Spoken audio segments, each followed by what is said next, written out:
Hello everyone and welcome back to the MoeGamer podcast. This is actually the second attempt at this episode as we both had a few technical issues over the course of the last week that caused a few problems with our previous recording. So we're going to try our best to recreate and enhance our previous discussion, which was originally on the Nintendo DS, and we're going to have another chat about that today. It'll be the definitive edition. It will be the definitive edition with all DLC included, and So, I am Pete Davison from MoeGamer.net, and joining me once again today is my good friend Chris Kasky from MrGilderPixels.com. Is that right?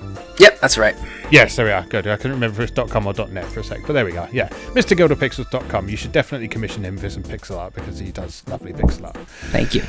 Yes, right. So, let's kick off today with a discussion of some of the news stories that have caught our eye recently. I think in our previous attempt at this episode, we did talk a bit about the death of EmuParadise, but there have been some developments in that story since the last time we recorded, and they're not good ones, unfortunately.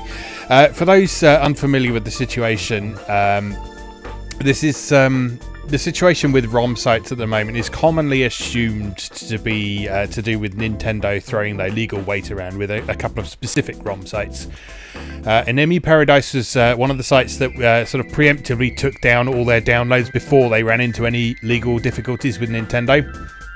So EmuParadise is a site that's been up for about 18 years or so. And they've been offering downloads of ROM files for all sorts of systems, beautifully catalogued, this wonderfully comprehensive database of things. A couple of weeks ago they just decided that no, we're not going to do this anymore because it's too risky, which is understandable. But it's made a lot of people very unhappy, and it's prompted a lot of interesting discussions about game preservation and such like. You might recall a few episodes ago that we had our own discussion about the value of game preservation and where emulation and ROMs fit into all that as well. And for those who don't know, both of us are unapologetic emulators.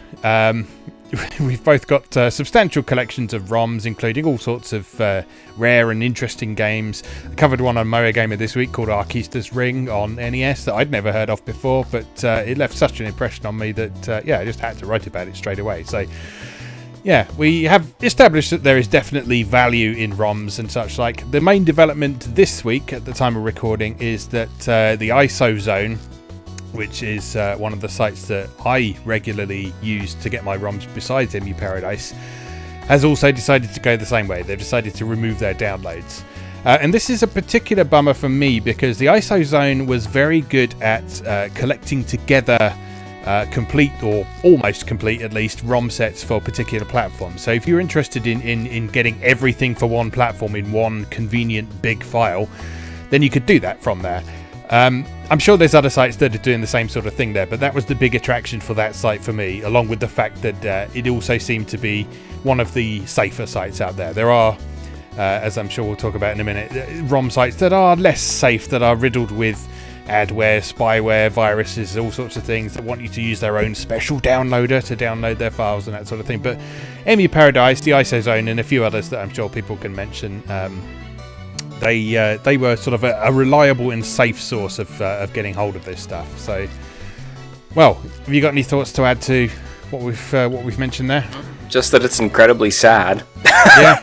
I mean, coming from the responsible adult side of things, obviously I can fully understand why this time has come and why these sites are voluntarily doing what they're doing in order to protect themselves, their families, their finances, and their legal standing. But it's simply tragic. You've written extensively about the importance of game preservation. We've talked about it, as you mentioned, in previous episodes, and it's stunning to me to think about how essentially an entire generation now is going to be cut off from accessing certain titles.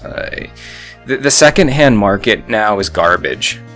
Yeah. I've been a collector for a very long time, and when I go to secondhand shops or on eBay, I pretty much only buy disc-based games secondhand anymore because the prevalence of reproduction cartridges on the secondhand market now is so everywhere that like I never feel comfortable purchasing a used cartridge-based game anymore, because Yeah. unless I feel like taking a special screwdriver out, cracking the disc open, and potentially damaging the label to verify its authenticity, I'm simply scared that I'm not going to be buying a full and proper version. The only way to really make sure in my eyes anymore that I'm buying a legitimate copy of a cartridge-based game is to buy like the filthiest, most shitted up copy I can find.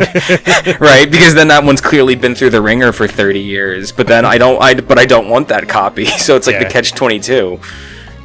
If I'm going to spend $150 on a copy of Wild Guns, I don't want one with a label that's peeling off and Joey's name on permanent marker written on the back. Yeah. Yeah, it's interesting. This is a side of things I've become a lot more aware of recently. Like you, I tend to collect disc-based games in preference to anything else. I've got a few cartridge games. I've got my original SNES games from when I was growing up, and I've reacquired some N64 games recently, one of which has got a permanent marker on it. But the others are okay. But I've become a lot more conscious of this recently because I've started watching a few YouTubers who are into collecting and retro games and that sort of thing. And what it's kind of a strange situation, because part of what they do feeds into this, but it's also frustrating them as well. So a really commonly cited guy who inadvertently causes a lot of these problems is a guy called Metal Jesus Rocks. Are you familiar with him? Yeah, very much so. I've watched some of his videos. So he does a lot of stuff on hidden gems for platforms, which are sort of games that people don't talk about quite so much, but which are worth checking out. So exactly the sort of thing both you and me are into. But it's often the case that when he highlights a game like that, its value suddenly shoots up ridiculously. Right. Such is sort of the power of his influence. And it's quite interesting if you watch a channel like the Game Chasers as well. Like, the whole point of their channel is their show where they go around to flea markets, thrift stores, and all sorts, and try and find games. And the frequency of their episodes has just plummeted recently, just because there's nothing out there to find anymore. It's difficult. So when they started, they were putting out regular episodes very quickly, and it's just if you listen to the guys from their talk now, it's obvious the frustration they're feeling, because it's just so difficult to find these things anymore, and they're running into issues like sort of resellers at flea markets who have bought big job lots of stuff, and they're just taking prices from eBay rather than what these things are actually worth. And there's all sorts of issues there in the second-hand market. As we've said, the disc-based side of things seems to still be okay at the moment. So platforms like PS2 and Wii in particular, you can still get stuff for very, very reasonably. Certainly over here in the UK, anyway. Yeah. If you go to our big second-hand chain CEX, then you can sort of pick up PS2 and Wii games for about 50p each in some cases. GameCube stuff tends to be a little bit more expensive. Wii U is still holding its value quite well. PS3 and Xbox 360 varies, depends on what it is. As with most platforms, RPGs seem to be the things that keep their value a bit more, often because a lot of those have limited print runs and such like. But those are the ones that people tend to want to revisit after a few years as well. So yeah, so it's a shitty situation with the ROM sites and such like. But I did read somewhere that despite the TheISOZone taking down what it's doing, they are working with some community members to figure something out. They were quite vague about what they were going to do, but they are working on figuring something out. And in the meantime, there are other sites out there. There's organisations like Redump, who have been responsible for dumping a lot of these ROMs onto the internet in the first place. That you can get them from directly as well. So it's not the end of the world. It's not as much of a disaster as some of the media's been wanting to make out recently, but it is still the end of an era for these long established sites, and it's very sad to see, because I know certainly EmuParadise is a site that I've been aware of pretty much as long as I've been on the internet. So sure. I have very vivid memories of going on there in my web design class in like high school at like age 17 and downloading the SNES emulator. ZSNES, that's the big one, right, from back in the day, and Run Saber for the Super Nintendo, and and hiding in the corner and like banging my project out in like 10 minutes and then playing Run Saver all for the rest of the period. Like, yeah. Well, the thing is, in my case, because I've talked about this before, but in Power Regions, up until about the PS2 era, there were a lot of games that were localized into English for North America that just didn't make that last jump across the Atlantic to us. Sure. So, for example, all of this NES Final Fantasies, for one thing. I think the only one we got was Mystic Quest. Great. And a fine game in its own right. Yeah. No, I have actually played it, and it's again, it's one of those ones that's not as terrible as people like to make out. But I can see where some of the complaints come from. But regardless, that is the only one we officially got over here. So while I was young, shortly after I discovered Final Fantasy with Final Fantasy VII on PS1, I then wanted to look back and find out what these previous games were, and ROM sites and emulation were the way that I could do that. I discovered Final Fantasy VI and was absolutely blown away by the graphics and sound and music and story in that. And sure, yeah, it was like this whole new world opening up to me of stuff that I'd never had access to before, just because it hadn't had an official release here. Yeah. So, I mean, that's less of an issue these days with sort of digital downloads and re-releases, particularly with stuff like Final Fantasy, because God knows how many times that's been re-released these days now. Mm-hmm. But, yeah, certainly mid to late 90s was a wonderful time to be able to get into that sort of thing and find these experiences that you'd never had access to before.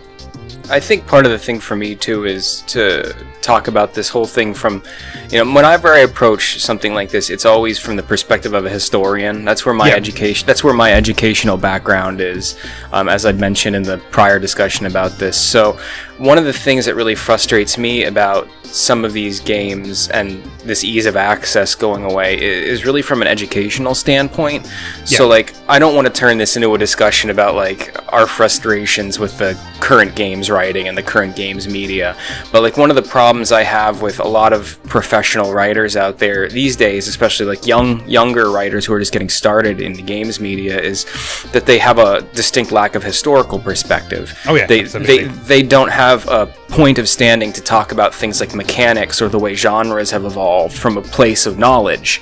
They just kind of know what they grew up with, which was essentially like PS2 era and forward. Mm-hmm. So to me, by cutting off ease of access for some of these titles, what we're really doing is also essentially limiting the historical archives that are available to a lot of up-and-coming people interested in the genre as a means to educate themselves about where the industry has been, where it's gone, and where it might be going.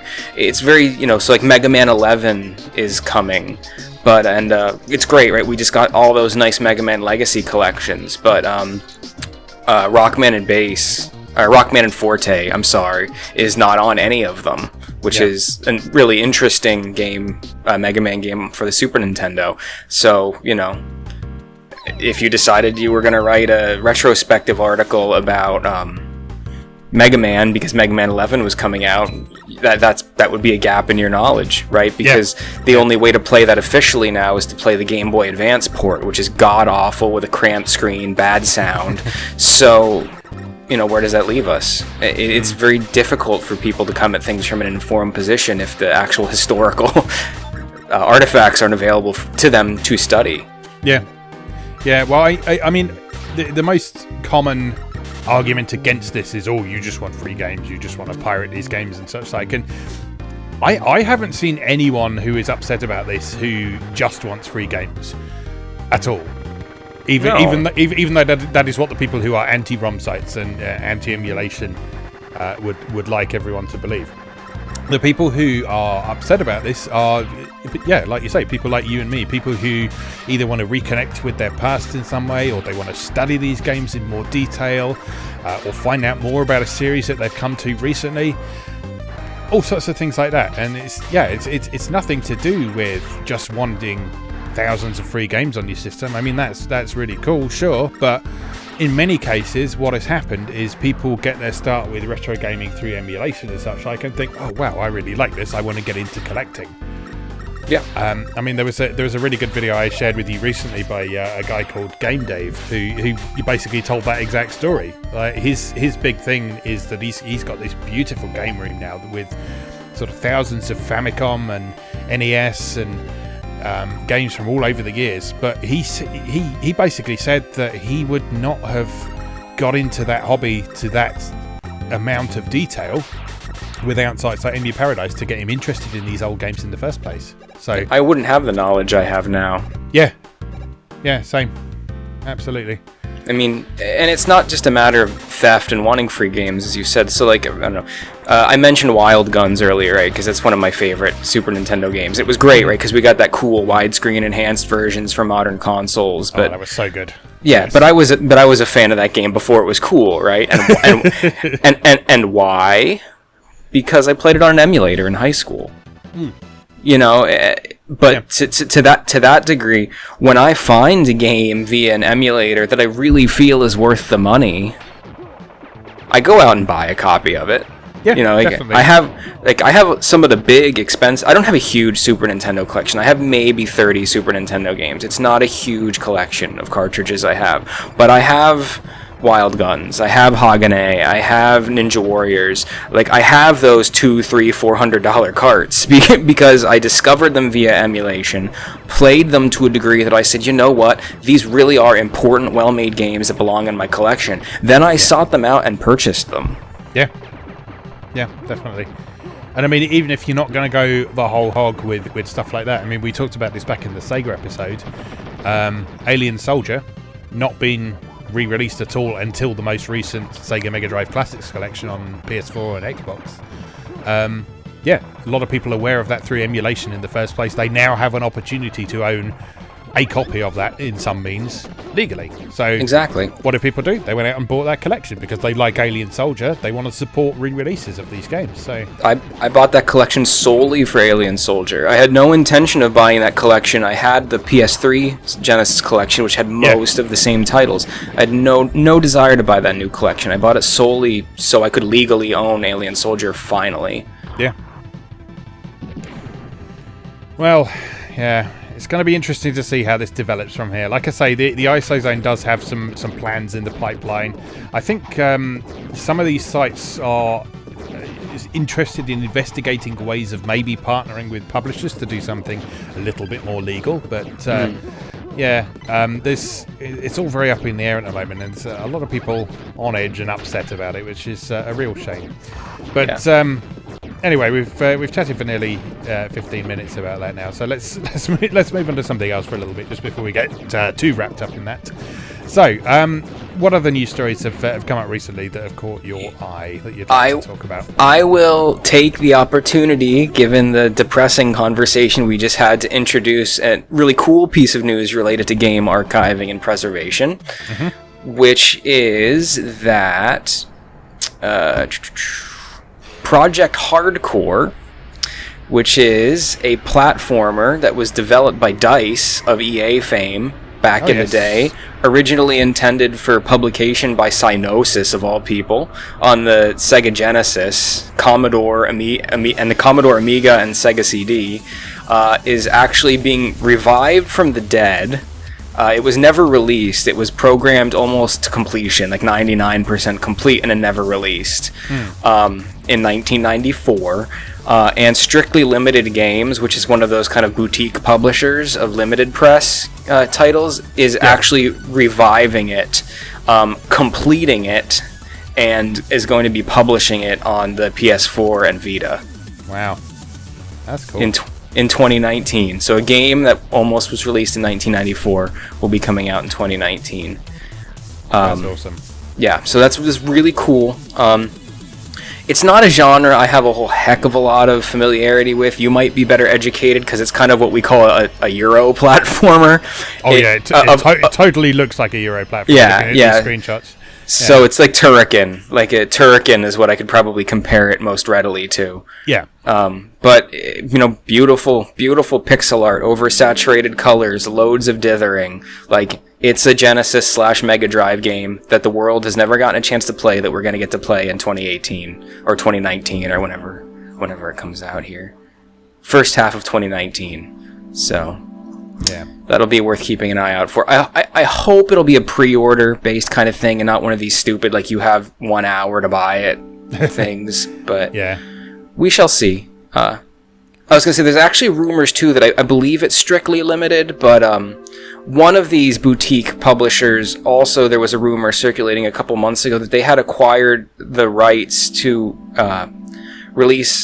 complete in a similar fashion and release Ryuichi Nishizawa's Clockwork Aquarion, which is what the last game that Westone made after they stopped making Wonder Boy.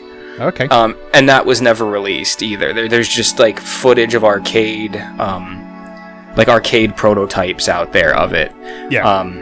So I don't know if there's any truth to those rumors, but the word was that was coming in a similar fashion too. And if that happens, I'm going to explode because I'm a huge Westone fan. Oh, nice. Well, that's good news. Yeah, it's really interesting to me to see these old projects getting revived and such like, and looking through the stuff for Sonic Extreme, which I wrote about recently. There's actually people still fiddling around with the original engine and source code and stuff for that. Obviously, there wasn't enough there to make a complete game from or anything, but there's people who have got that engine running again on modern PCs and such like. So that's crazy. Yeah. It's fascinating to see what people will come up with, and so sometimes they'd even become commercial products like this. Yeah, it's absolutely amazing. Yeah, it's very cool. Who knows? Who knows what other secret gems are lying around waiting to be uncovered? You never know. All right, other things. I want to talk a bit more about this in our second segment, but I'll mention it now anyway. THQ Nordic has acquired the Time Splitters and Second Sight IPs, which used to belong to Free Radical, which was a company made of ex-Rare staffers, people who worked on GoldenEye and Perfect Dark in the N64 era, and then they left Rare before Rare became part of Microsoft. And yeah, probably their most well-known series is Time Splitters, which was a launch game for PS2 originally, and then second and third installments also came out on Xbox and GameCube as well. Second Sight I don't have so much familiarity with, but people seem to be saying positive things about it recently, so I'll have to check that out at some point. But yeah, this is really exciting to me because I love Time Splitters, and yeah, there's not a huge amount to say at the minute because they haven't announced what they're going to be doing with this. The wording of the press release say that they have acquired the Time Splitters trilogy, which suggests that something like an HD remaster might be on the cards or something like that, or it might be a completely new game as well. There've been several attempts to make a Time Splitters 4 at some point, but none of them have ever come to actual fruition. But or maybe both, you never know. So we'll have to wait and see on that, but yeah, Time Splitters getting resurrected as long as they keep it true to the original, which I'll talk a bit more about in the second segment. Yeah, that would be very appealing to me, certainly. Yeah, I'd certainly be interested in it. I'm not terribly familiar with Time Splitters. I've never actually played any of the games myself, but like when Time Splitters was hot and new, I was working in games retail, and I just was always aware of it as kind of like the last bastion of proper at-home on-couch split-screen multiplayer arcadey fun so I'm ready for that, especially if there is like a remaster and it comes out on the freaking Switch. And I could bring it to work, and like my buddies and I could like blast each other on lunch break on like split screen. That'd be like awesome. Yeah, the opportunities are wide open for stuff like that. I'll get the next one. Great stuff. Okay, like I said, I'll talk a bit more about that because I've actually been replaying the original Time Splitters a bit, so I'll talk a bit more about that in our coming segment. Let's move on for now, though. Ghostlight have announced that they are going to be working on ports of Japanese RPGs for Switch. If you don't know Ghostlight, they're mostly known these days for their PC ports of mainly a lot of Idea Factory and Compile Heart stuff. So they are responsible for the recent PC versions of Mary Skelter Nightmares, Sorcery Saga, Curse of the Great Curry God, and Omega Quintet. They did a PC version of Lost Dimension as well. Looking a little bit further back, in Europe they published the PSP version of Trails in the Sky. Yeah, they haven't announced what they're working on yet, but they are already working on something for Switch right now. I just want them to release Sorcery Saga on the Switch. Yeah, Yeah, that'd be cool. Yeah. So I don't have to go buy the Vita version. Like, yeah. Yeah, that is a really cool mystery dungeon game. There is a playthrough of that on my YouTube channel at the moment if you want to see any more of that. But yeah, that would be a great fit for Switch, certainly. If they can base it off the PC port, which is a really solid port that runs really well. The nice thing about Ghostlight is their PC ports have been consistently solid recently, because I don't know how much you follow PC ports of console games at all, but there have been quite a lot over the last couple of years that have been poor, to say the least. Yeah, it's not something I'm totally familiar with. Yeah, so I mean, Idea Factory International have done some decent ones, but they come out sometimes up to a year after the original console release, so you have to wait a long time for them. And in other cases, the PC versions of them, the PC obviously hasn't been the lead platform, and so they're poorly optimized. They don't run very well. They don't look as good as they could do on PC. They don't have all the options that PC owners expect, and I mean, a lot of this I don't personally especially care about, but I know that it's important to a lot of PC owners, and it's just been a bit of a shame to see some of these games not get very good versions on PC. But the nice thing about Ghostlight is they always do a really good job of porting to PC. They include all those options that people expect. They run well. They run at sort of lovely frame rates. They include all the content, if there was downloadable content for the original console versions as well in most cases. So yeah, they really are setting a good example there. So if their Switch ports are up to the same standard as their PC ports, then yeah, we could be in for some good times. And so yeah, it'll be good to see. I'm thinking it's most likely that they'll port some Vita games to Switch, which will be absolutely great. I want Mary Skelter. I wouldn't mind Mary Skelter on Switch, I'll tell you that much. I mean, yeah. As much as I love my Vita, I've pretty much I don't buy games on the Vita anymore. I kind of retired it. Yeah. But there's plenty of games that were on the Vita that I would love the opportunity to play on the Switch, because part of the reason I get frustrated with the Vita is that with the flexibility the Switch allows me right now to play handheld or TV. Like, you know, when the Vita was high and with the PS4, I was always torn every time. Do I buy the Vita version or do I buy the PS4 version? Yeah. Like, so Switch versions make that a completely moot point. So. Yeah, I mean, with a Vita, you got the PlayStation TV and such like, but that's nowhere near as convenient as it could be, because you've got to do things like swap memory cards around and all sorts of stuff like that. So no, thank you. Yeah, Switch is the ideal way to do that, really. And so yeah, it'd be great to see some of those games have a second lease of life.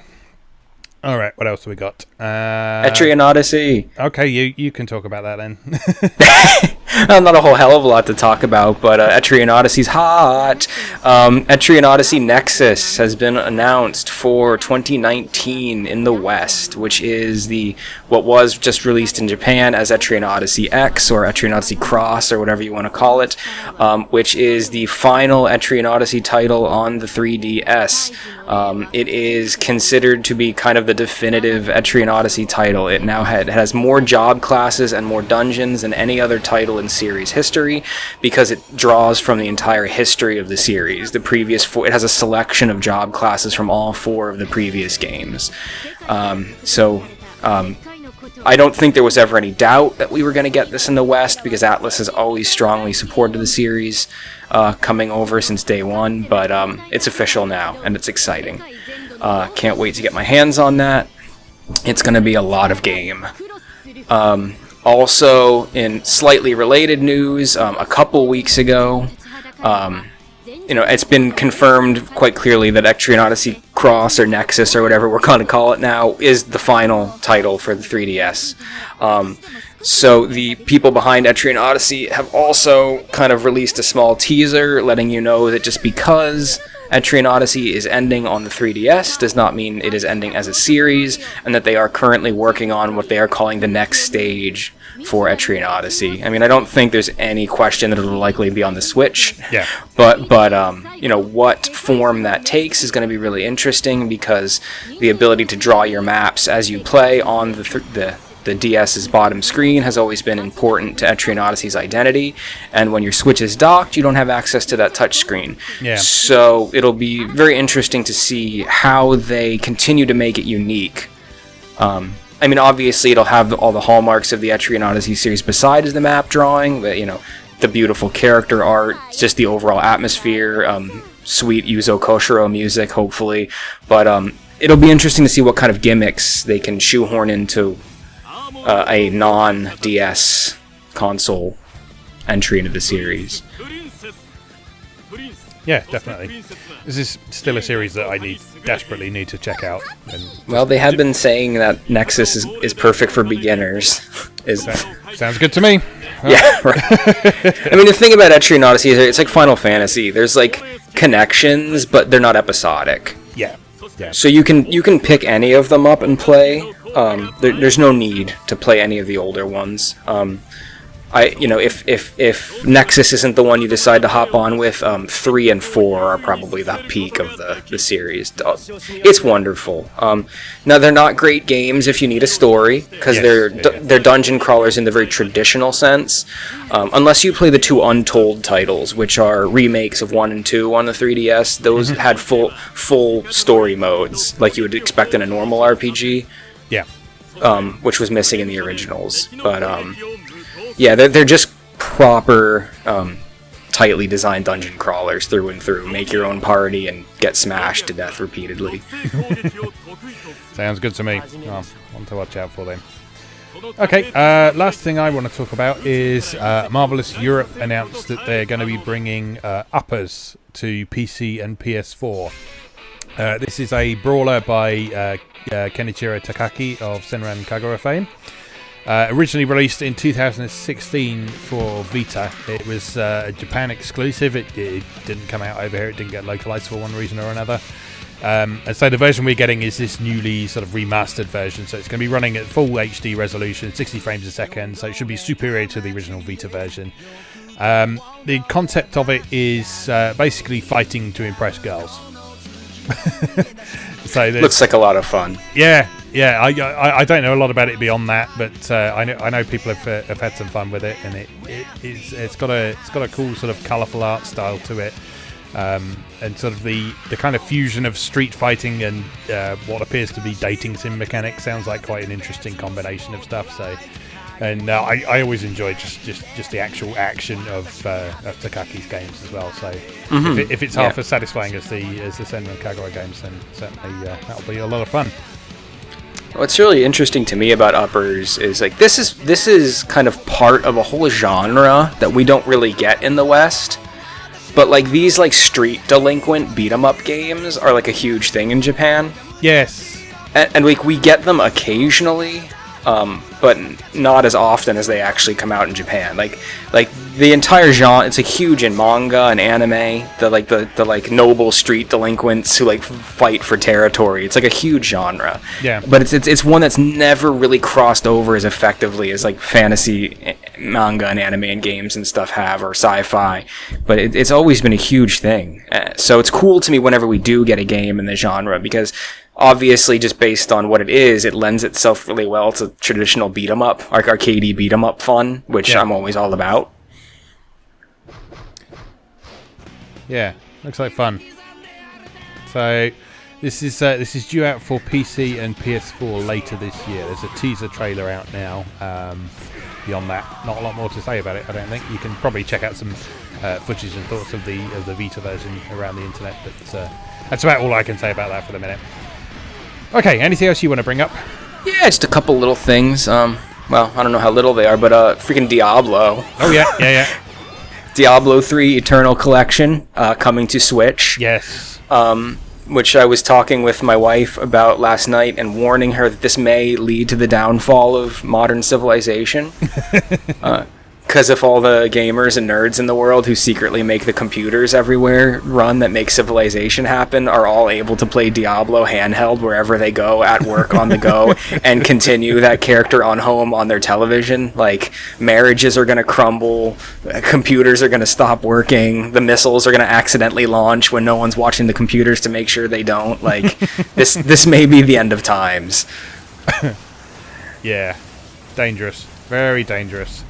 So this announcement was actually leaked a day early, but then Blizzard followed it up with the official announcement a day later. So it sounds like this new version is going to have all the stuff from the console version, a lot of the updates from the PC version. It's got both the Reaper of Souls full expansion and the Necromancer character add-on built into it right away. It's got stuff like the seasonal play that was in the PC version. I'm not sure if that was in the other console versions offhand, but it's certainly in the Switch version. That's a really fun way to play if you haven't tried it before. It's basically you start a new character when a new season starts, and there are sort of season-specific achievements and accomplishments to do during that season period, and there's exclusive rewards you can get while you're doing that. You don't necessarily have to play it online with other people, but you can get all this cool stuff based on when you're playing. I think the big thing that they've added in more recent updates is themed seasons. So there's going to be sort of a running theme through the objectives and things that you have to do. So yeah, that's going to be really cool. I know some people out there have mixed feelings about Diablo 3, but I've always had a lot of fun with it. And a Switch version, as you say, is going to be very dangerous. Yeah, I think a lot of the complaints people had about Diablo 3 were mitigated once the console version started coming out too. Yeah. Well, I mean, the PC version has fixed a lot of things now as well. It's just that the original version of the PC version burnt a lot of people so hard that they just didn't want to return to it. But if you play it now, it's unrecognizable from how it launched.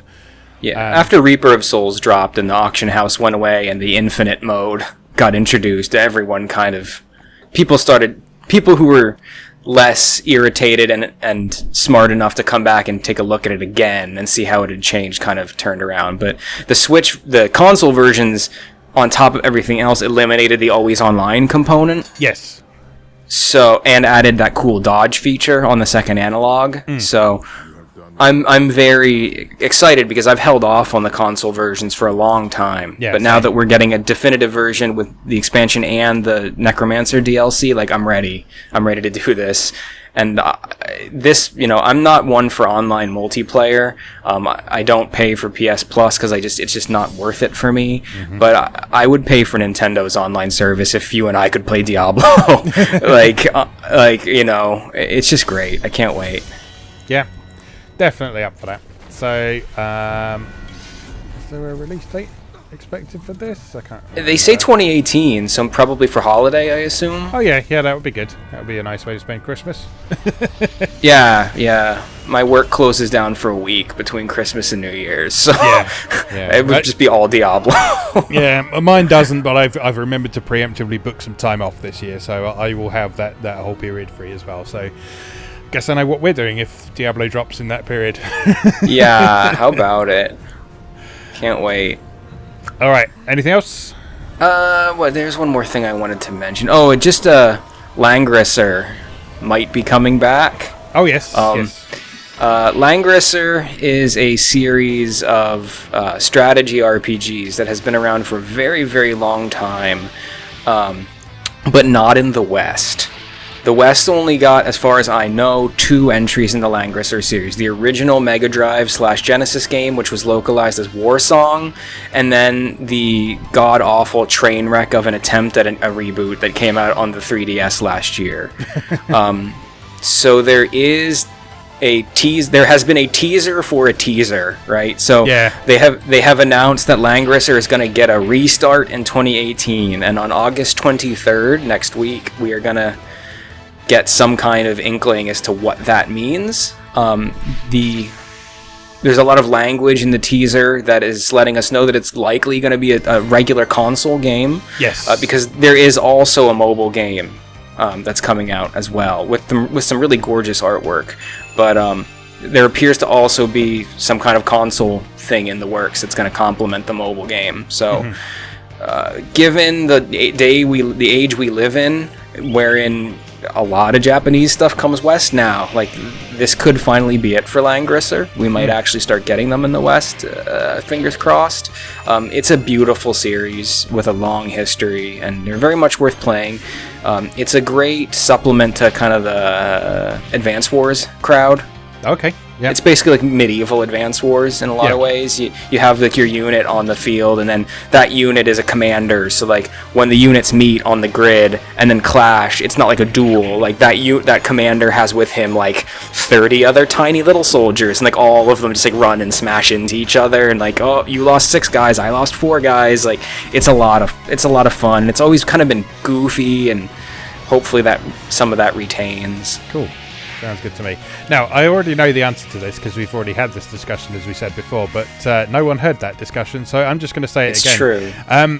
It's true. I always get this confused with Growlancer. Is there any connection between the two? There is most certainly a connection. So yeah, Growlancer is a series that we have had better luck with in the West. Working Designs and then Atlas released quite a few, I believe kind of the middle titles, as well as one of the ones on PSP, which was a remake of I think 5, but I'd have to check again to make sure. But we got about 4 of them in the West. And they are tangentially related in the sense that they are from the same developer, and the original titles feature work from the same artist, Satoshi Arishihara, who's quite popular and very, very talented if you have a chance to look up his business. But the idea was always that kind of Langrisser was that developer's take on strategy RPGs. Growlancer was more their take on a more traditional RPG, but it also still features strategic elements. Yeah. So there's a connection there, but they're very very different types of games. Okay, cool. All right, that was natural enough. Excellent. All right, anything else you'd like to bring up before we move on? There's a new Torchlight coming. Oh, yeah. We don't know much about it, but it's supposed to have some kind of persistent online quality, Torchlight Frontiers. I love the original Torchlight games. Hopefully this is great, too. I also thought it might be worth mentioning that new RPG from Compile Heart, Arc of Alchemist. Yes, they released some new art for that recently, didn't they? Yeah, they released official artwork of the 3 main characters, which are really cool. So Arc of Alchemist is coming from Compile Heart. It's a new action RPG with some strategic elements, with a desert-themed setting. Looks really cool. It kind of looks to me like their attempt to make an East kind of game, because you have a party of 3 that you can kind of actively swap between, which is kind of what East does now in the modern iterations. Yeah. We don't know too much about gameplay, just a couple screenshots, but it certainly looks like one to keep an eye out for. There's some really good people behind it on the art and music fronts, so I'm excited about it. Yes, definitely one to watch out for. I mean, I'm a big fan of Compile Art stuff anyway, but this is looking very nice. It's got some nice character designs, and as you say, there's some good talent attached to it. So there's Yoshitaka Amano on sort of concept art duties and so on. Who else was involved with it? Remind me. Oh, let me see here. I don't remember either. Amano was the big one. Yes. Certainly. Some folks who worked on the Senran Kagura series. Yukinori Kitajima, who was a scenario writer for Senran Kagura, is working on the story. So yeah, there's some really cool people behind it, and I definitely want to play this because I really specifically like action RPGs that have like a really cutesy look. And this does, like bright color, like the characters are kind of not quite SD, but they have a chubby, cute look about them, and I'm like all about it. Yeah, very appealing. Looking forward to that. Oh, Kitajima also worked on 428 Shibuya Scramble as well, which is people are starting to talk about at the minute. That's supposed to be a very interesting visual novel for people who don't typically enjoy visual novels, from what I've heard. Oh, okay. I think there's a demo up now on PS4 for that. I don't know a lot about it, but I know it involves lots of sort of photography of interesting, rather than sort of heavily stylized artwork. But it's still got an interesting and bizarre story from the sound of things. I don't know a lot about it beyond that, but there's people online seem very excited about it, so I'll have to give that a look at some point. Cool. So, all right, that is the news for now. Anything else? No, I could go on for a while, but I think we've got all the big ones. All right, I think we're good for now then. So we're going to take a short break, and then we're going to come back and have our usual discussion about what we've been playing recently. So, see you in a moment.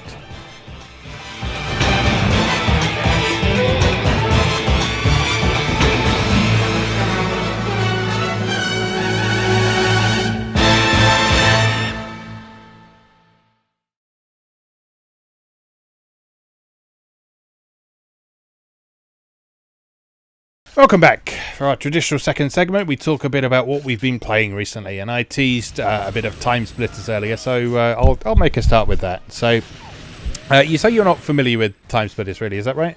Just in concept, but I've never really played it. Yeah, so Time Splitters was a PS2 launch game. As I said earlier, it's from Free Radical, which is made up primarily of team members who used to be part of Rare, who worked on GoldenEye and Perfect Dark on the N64. And it very much shows in Time Splitters in that it's obviously based on the same. I don't know if it's exactly the same engine, but it's certainly an evolution of that engine. So the way the levels are designed is quite similar. The way it plays is very similar. In GoldenEye and Perfect Dark, you had sort of quite a generous auto aim, so you could fire from the hip very easily. But you also had a precision aiming mode where you can move a crosshair around on the screen and actually take specific pot shots at particular body parts and such like. And Time Splitters is the same. It's very much a shooter in the sort of late 90s mold, in that it's quite fast, it's very arcadey. It's not all about there is locational damage, but it's not all about getting headshots and sniping people from across the map. Most of the maps are reasonably sort of close quarters or indoor maps, so there just aren't big fields to do a lot of sniping in. There is a sniper rifle, but it's one of the worst sniper rifles in any game that I've ever played, which is made up for by the fact it's got one of the best shotguns I've used in any game, because it is a shotgun that can hit people from about sort of 200 feet away. Sounds good to me. Yeah, it's great. And I mean, the big appeal of Time Splitters for me has always been it's got these really wonderfully meaty feeling weapons. It's got such good sound effects for the weapons and everything you do that it's just really satisfying to play. It's really smooth and slick. It was sort of an early PS2 game that was sort of running at a solid 60 frames a second all the time. It looked good. It's got this lovely stylized artwork and all the characters and such like. And it's got an absolute shitload of content as well. So the original Time Splitters is split into three main modes. There is the story mode, which is the main source of criticism for it when it was originally released, in that it doesn't have a story. So the story mode is just a one or two player versus environment mode, basically, where you have a level where you start at one end of it, you have to get to the other end of it, find an item, and then get all the way back to the start again. On your way in, there are enemies at predefined locations who will sort of jump out and start shooting at you. On the way back, the Time Splitters start teleporting in and trying to wreck your shit before you get back to the exit point. And that is it. That is the whole game. Every level plays out in the same way. You just get in, get the object, get out, while trying not to be ripped to shreds by Time Splitters. But it's just really fun because there is such a strong emphasis on this speedy, arcadey gameplay. The generous auto aim means that you can sort of point vaguely in the direction of an enemy and shoot them, and they will fall over, and that just keeps things really snappy and pacey. Like I say, that mode of it feels very much like a late 90s shooter, so something like Doom, Duke Nukem, that kind of thing. It's got that feel to it. The good stuff. Absolutely. And then alongside that, you've got what it calls arcade mode, which is basically it's multiplayer mode, but it can be played single player against bots as well. So arcade mode, you have a series of maps, and you can unlock more by completing levels in story mode. And each map has a series of different game modes that you can play on it. So not every map will support every game mode because it's not sort of laid out correctly for it, or doesn't have the right trigger points on it. So you can play a basic deathmatch or a team deathmatch on every map, but then other ones have things like sort of your standard capture the flag modes and such like, and other variations there. So in terms of game modes and such like, it's basically what we tend to expect from a first-person shooter now. But if you think back to when that first came out. The variety of stuff on offer for the multiplayer mode was unparalleled in anything except for GoldenEye and Perfect Dark at the time, because this was sort of even before Halo and stuff like that. Really got console first person shooters up and running to the masses. So this was a fantastic party game. You could play up to 4-player split screen multiplayer if you had the PS2 multi-tap. You could play the story mode in 2-player split screen co-op as well. And that's then cool. That's a big deal.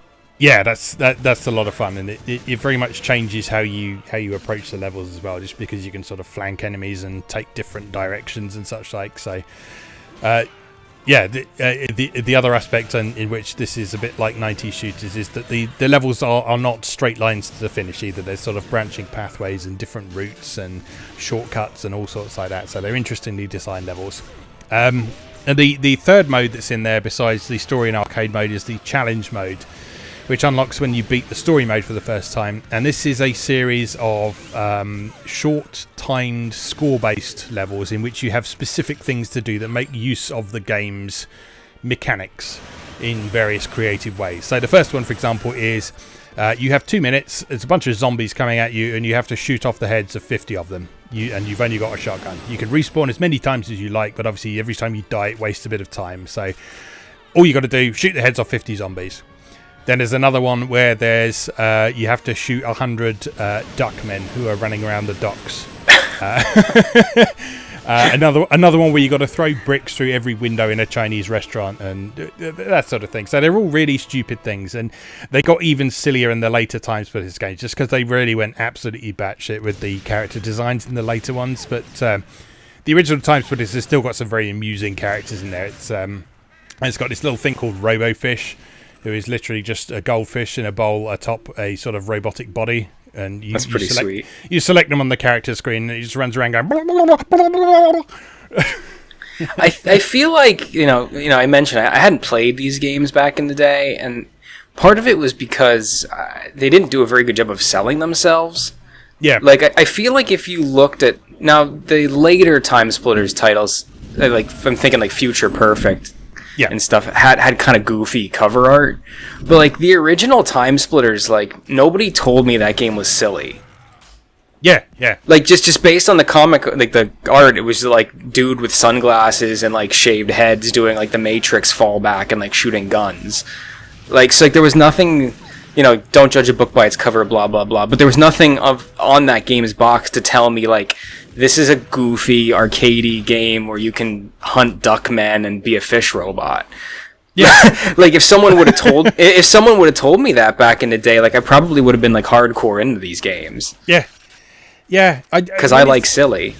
I don't know. It's kind of difficult because there is an aspect of Time Splitters that you're obviously supposed to take at least slightly seriously, especially in the later games where they actually make an effort with the story and adding some voice acting and cutscenes and stuff in there. But yeah, the main appeal of these is just the absolutely massive selection of characters, the ridiculous situations into which you can put them, the silly weapons you've got, all sorts of stuff like that. And that sort of thing is quite difficult to get across on packaging, I think. So I mean, I've got the UK box here in front of me. I don't know if that's the same as the American one. I mean, the front cover shows off quite a few of the characters, and in fact, RoboFish is there on the cover.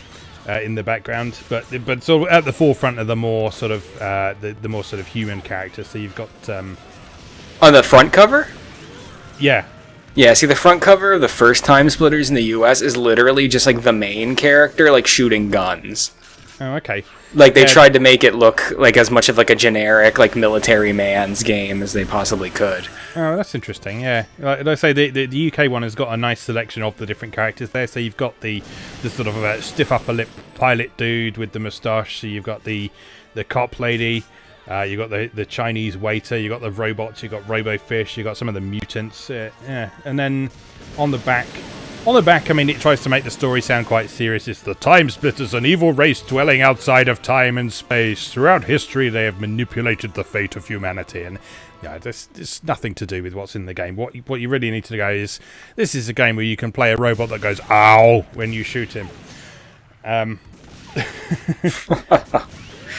it sounds like a really good time. So I'm really hoping that we get some kind of HD remaster trilogy set. Yes, very much up for that. It's this is a game that when I had friends who still left their houses, we'd spend a lot of time playing this. And like I say, that robot I mentioned that goes "ow" is still a running joke among us when we're doing anything that involves characters taking damage. So like a board game, we get hit by an enemy, someone will go "ow." But yeah, that's a great game. The news that THQ Nordic has picked up the rights for that prompted me to not only revisit the first one, but I've also picked up PS2 copies of Time Splitters 2 and Future Perfect as well. So I'm going to be revisiting those in more detail in various forms over the next few weeks, I'm sure. There'll be some articles about them on MoeGamer at the very least, and possibly some videos or some playthroughs as well. So looking forward to exploring those a bit more. So I'll hand over to you for now. What have you been up to? Not a whole heck of a lot. I've been kind of continuing to fritter away with Shining Resonance, which is just really kind of, it's a feel-good, pleasant, cozy game. So, you know, nothing new or amazing has revealed itself, except for I finally got the character that I most wish to romance in my party. So now the whole game takes on a different different feeling, because now I'm in love. So you know, that's fun. We're gonna have our first date this weekend. Oh, nice. Yeah. I saw just a slight tangent, but I saw a great tweet on this subject the other day, which was someone saying it was them in the 90s was like, oh, I must not tell anyone about I'm interested in this game because of its romantic elements, and that was them in the 90s, and like them today was, who in this can I fuck? Yeah, it's Rinna's behind is rendered with incredible detail. And she wears one of those like long silk Chinese dresses. Oh, nice. It's a problem. Also, she's great. Because everyone, like, you know, you have like all like the typical, like, stereotypical characters in Shining Resonance. Like the first two girls you meet, who are obviously like the critical like these are the girls you're supposed to be choosing between the two main girls, right? Yeah. You have Sonia, who is like this tomboyish like princess, who is like the tank of your party. Like, I will protect everyone and defend my kingdom's honor, but like I'm also a girl, don't, like, even though I'm a knight, like, and then, like, I'm gonna give you sass, like, you know, like that character. Yeah. And then you have the elf priestess, like the demure, like, she wears like the Japanese like robes, and like, yeah, you know, I'm an elf, like, you are the shining dragon and you are his radiance, and like, what can I do to serve you and defend your honor? Like, no, boring, you're boring, get out of my face. Like, then you meet I want the mage with the hot ass. Yeah, well, then you meet Rinna, and she's sexually aggressive. like peppers all her dialogue with double entendres, and is like goofy. And like, she's just, everything's a joke with her, and she's great, because the other two are just like so like stereotypical and boring. And then like Rinna comes along, and like she gets in trouble from the priestess girl for not respecting you enough. And like, that's precisely why I like her, because she like takes the piss out of everything. Excellent. She's lazy and goofy and wonderful. And she fights with a giant trumpet that is also a magician's staff. So, excellent. I like her already. Yeah, she's pretty great. I mean, all the girls are pretty great. Like, Sonia's great too, but Renna's definitely will be my first playthrough. What's also cool about Shining Resonance 2 is it doesn't consider sex. So like, you can date the guys or the girl. Like, you can just date everyone. Okay. Like, there's no. I mean, I haven't taken any of the guys out on like the dates or anything to see what that's like, but like, you can actually play through the game and pick one of the guys as like your critical path for like who you romance the most, because in that game you unlock like character traits based on like your relationships with the characters that like affect the way affect the way combat works in certain ways. Right. So like, whoever you like critical path to the end, like, they'll probably get like the biggest boosts and stuff, I'm assuming. Okay. So like, you can pick one of the guys too, like whoever's in your party is available. That's really interesting, because that is literally the first I've heard of that. Yeah, oh yeah. Like, you can go, like, I just got one of the guys, the first guy in my party, who's like the cool like redhead in a trench coat who has like a staff that's also an electric guitar. Like, he's awesome.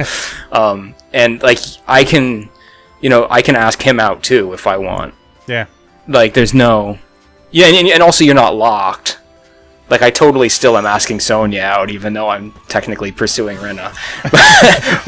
but you can, you meet there's a hub town, and you can just meet them and talk to them. Yeah. And then there's just a dialogue option to like ask out. And then when you go back to the inn, you get a dialogue sequence.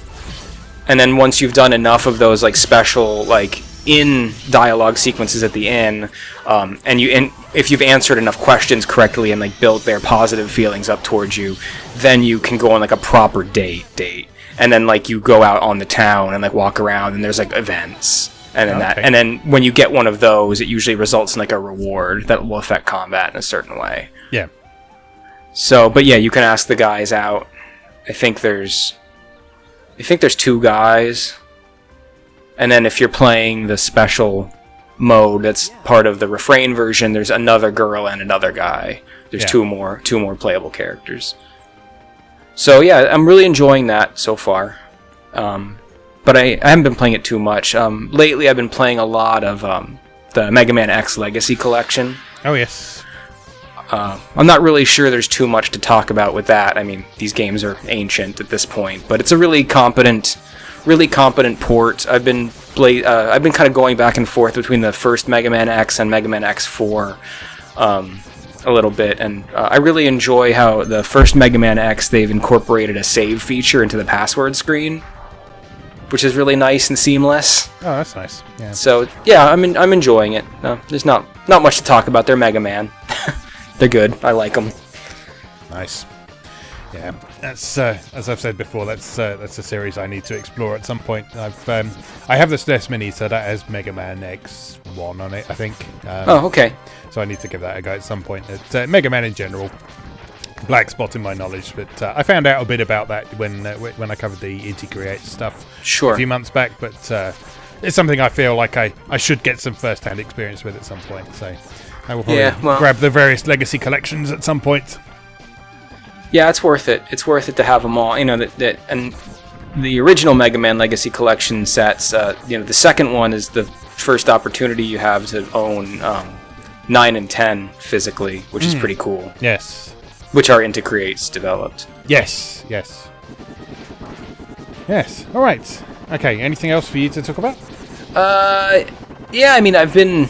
I was kind of inspired by your recent article about Sonic's handheld versions, which was really cool and thorough, and it kind of got my head into like old school 8-bit handheld space quite a bit. Mm-hmm. So I've kind of been going back and doing some explorations of some of my favorite old school handheld games, mostly on like the Game Boy and Game Boy Color.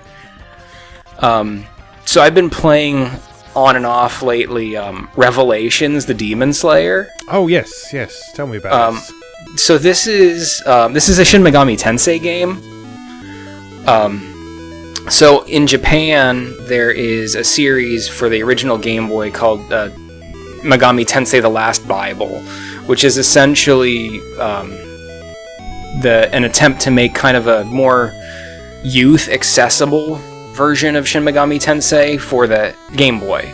Right. So I think there were 2 or maybe even 3 of those. I think the first 2 were on the Game Boy, and I think the third one was on the Super Nintendo. Mm-hmm. But Revelations, the Demon Slayer, is the only one we got in the West, and it is the Game Boy Color enhanced version of the original Last Bible for the Game Boy. Okay. So it's basically just, I don't know, it's original Game Boy Shin Megami Tensei. So as Game Boy RPGs tend to go, like distill it down to its basest elements, make it 8-bit, and it's a fantasy tinged Shin Megami Tensei. So it's not like a post-apocalyptic setting. It's like a pure fantasy RPG setting. But then it's just SMT, right? So you walk around, you have the classic in your battle commands. Talk is an option. You just go through dialogue trees and try to recruit the monsters. Then a little bit into the game, you meet the first party member character who's not a monster that you can get, and he brings the ability to fuse the monsters in. So just a typical turn-based RPG with a fantasy setting, but it's an SMT game, so it has the fusion, it has the cool monsters to collect. It's just fun because it's on the Game Boy, right? So like everything's really goofy, and like all the dialogue is like super terse, like. And it's like, there's probably like, I haven't even encountered that many like dialogue options. Like every monster seems to ask the same exact questions. It's just like what order you answer them in apparently becomes important. And it's also like super goofy because it's like, I guess the way they've incorporated like the biblical and mythological elements into it, as is typical of SMT games, is that like the different towns have like sages. Yeah. And like they're named after like pretty classical biblical figures. So like when like the big like issue happens and like, oh no, the demons are starting to take over, and then someone will be like, oh, I wish Michael and Lucifer were here, and it's like it's just like hilarious because it's like for the Game Boy, right? So like nothing is really presented with context at all. Yeah. So I don't know, I'm having a lot of fun with that. I'm also having a lot of fun with a weird shooter from Jalico that I used to love when I was growing up called Battle Unit Zeoth, which is like it's a horizontal shoot 'em up where you play as a giant robot fighting like other cool mechanical enemies, and the whole thing is it's auto-scrolling like a typical horizontal shooter, but you can actually shoot left and right. Yeah. And you have like a rocket boost. So like you are actually like running on the ground if you're not pressing anything. You're not flying like in a normal horizontal shooter, and you actually have to hold the jump button and like tap it to like boost or like adjust your height depending on where you want to be and who you want to shoot and where you want to be lined up with. So I've been playing that a lot. It's cool. You know, as a huge pixel art guy, like I really love the Game Boy for some reason. I really love like seeing what could have been accomplished with like such a low screen resolution. I've come to really feel that recently as well. The Game Boy and the Game Boy Color have got such a fascinating library on there, and there's some really cool stuff in there. I mean, obviously the sort of catalyst for me to start exploring this in a bit more detail was when I covered Shantae, but yeah, there's some really cool stuff. In fact, I was very surprised to discover, have you played WayForward's 2 Sabrina games at all on Game Boy Color? No, but they were pretty influential in Shantae, right? Like there's some stuff in Shantae that was lifted wholesale from them, right? Yeah, it's the exact same engine. I was just curious, and I just happened to see them in my Launchbox library, so I double-clicked on one, and I was very surprised to see that, you know in Shantae where you've got the splash screen at the beginning where it says WayForward, and then Shantae sort of struts across the screen. Yeah. It was exactly the same in Sabrina, except it's just Sabrina strutting across the screen confidently. That's kind of awesome. I really love WayForward's licensed content to begin with. Yeah. Like, they're one of the few people out there, like, that when they get a license, like, they really do it right. Yeah. Like, they did that Thor game on the DS, like, based on the Marvel's Thor, and it's unbelievably beautiful. They also did a game on the Game Boy Color, based on, like, Wendy the Witch from, like, Casper. Oh, yeah, yes, Wendy Every Which Way. That's a really cool game, actually. That's got some really, really cool puzzles and things in it. Because that kind of was the genesis of Mighty Switch Force, wasn't it? Yes, absolutely. It's all to do with sort of switching gravity and switching things around so you can traverse the levels and so on. That is such a cool game. Definitely give that a go if you get the chance. Yeah, it's funny because, like, you know, usually I'm always like, licensed game, it must be schlock. But like if WayForward was involved, it's always worth checking out. Yeah, definitely. Like, from what I understand, like, they even did a game on either the original DS or the 3DS. I don't remember going back. They did a game, licensed game based on the Hotel Transylvania. All right, yeah. And, like, I don't know if the game was quote-unquote good, but, like, I read a review of it, and they were like, it's bizarre how much Castlevania DNA is in this game. Like... Yeah.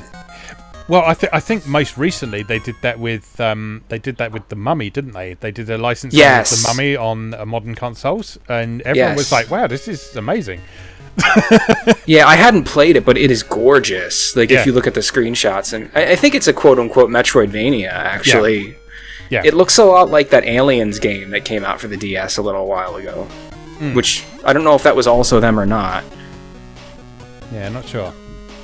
Yeah, I know. I know that the Mummy game was very well received, and it's sort of got a combination of RPG elements and platform shooter elements and exploration and all sorts. So, yeah, definitely want to have a look at it. It's got gorgeous pixel art. So if you're into that kind of thing, which I know you are, and I'm sure many people listening are as well. But yeah, check that out for sure. All right. Anything else for you? No, that's it for me. Like I said, I've started writing again recently, so like I haven't really been gaming as much. Okay. All right, I won't go on too long about this because I'd like to devote an episode to this at some point, but I have been continuing to play Sonic Heroes in preparation for writing about it before the end of the month. Yeah, Sonic Heroes is really cool. It's not a Sonic game that I had much experience with before. My experience before my efforts for this month kind of finished at Sonic Adventure 2 on Dreamcast, so it's been really cool to get into virgin territory for the first time, and Sonic Heroes is it's a lot of fun. It's a great game. Yeah, so I've so far played through the Team Sonic, Team Rose, and most of the Team Chaotix story, and it's really interesting how they have managed to take the same levels and put a different twist on them with every set of characters. Because it's the same basic level geometry each time. You don't go through completely unique levels, but there is a very different feel to each one, even though each team has still got the same basic mechanics. So you've got the speedy character, you've got the power character, and the flying character. But just the implementation of those each time is so different. It feels like a completely different experience with each of those teams. Not just from a story perspective, because story is not Sonic Heroes' strong suit. To say the least, but it's even more bare bones than certain aspects of Sonic Adventure, but it's got some personality to it, and it's silly. And Team Chaotix is amazing. I love Team Chaotix. Vector the Crocodile is a particular highlight, just because he's just like this sort of hard-boiled. He's obviously older than everyone else in the whole cast, and he just really shows it all the time. Like, I was doing the puzzle where I was playing as SPO earlier, and both Charmy and Vector were just standing around waiting for him to finish this, and Vector just randomly burst into song at one point, and it's just this sort of dad type singing where he's just sitting there, and like rather than singing an actual song, he's sort of singing the rhythm guitar part. So he's sort of sitting there going, it's just like, what are you doing? Didn't you like look up his bio and he's like a detective by trade or something bizarre like that? The whole thing with Team Chaotix is that they are a private detective agency, and like the whole hook for their plot in Sonic Heroes is they get hired by someone to track down Robotnik. But it's very obvious right from the outset that the person who has hired them is just pitch shifted Robotnik. Because the whole thing with Sonic Heroes is you're chasing down a fake Robotnik, basically, who's actually Metal Sonic. Spoiler. But their whole thing is they get hired by it. So like Vector is making occasional comments while you're wandering around that office, like, oh, I forgot to pay the electric bill at the office, and that sort of thing. And it's just like not the sort of humour you expect to hear in a Sonic game, but it's brilliant. That's awesome. Yeah, the interplay between them is great as well, because SPO is very serious as a ninja chameleon. Charmy is just an idiot. And Vector sort of obviously wants to be the voice of reason at one point. Like, you'll get to a point where there's some sleeping enemies ahead of them, and SPO is all like, oh, there are sleeping enemies, we must be very quiet and sneak up on them. And Charmy just goes, okay, really loud, and Vector's just like, oh my god, what are you doing? I love it.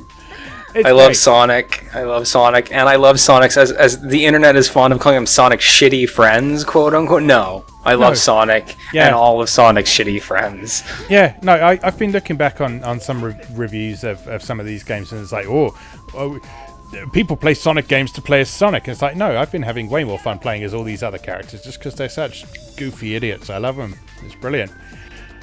Yeah, it's great. Sonic Heroes is just really appealing to me, just because it's interesting in that I've kind of been thinking of it in the same perspective as you think of a narrative in the visual novel. In a narrative in a visual novel, you have to do all the different routes to understand how the story goes.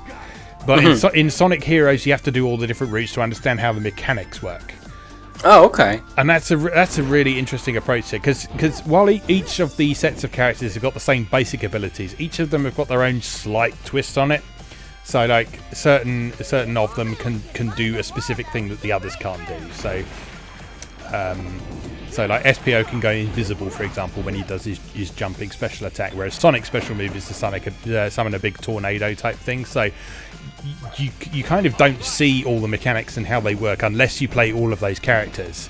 And the fact that Team Chaotix levels are all mission based rather than just get to the end, which is what all the other teams are.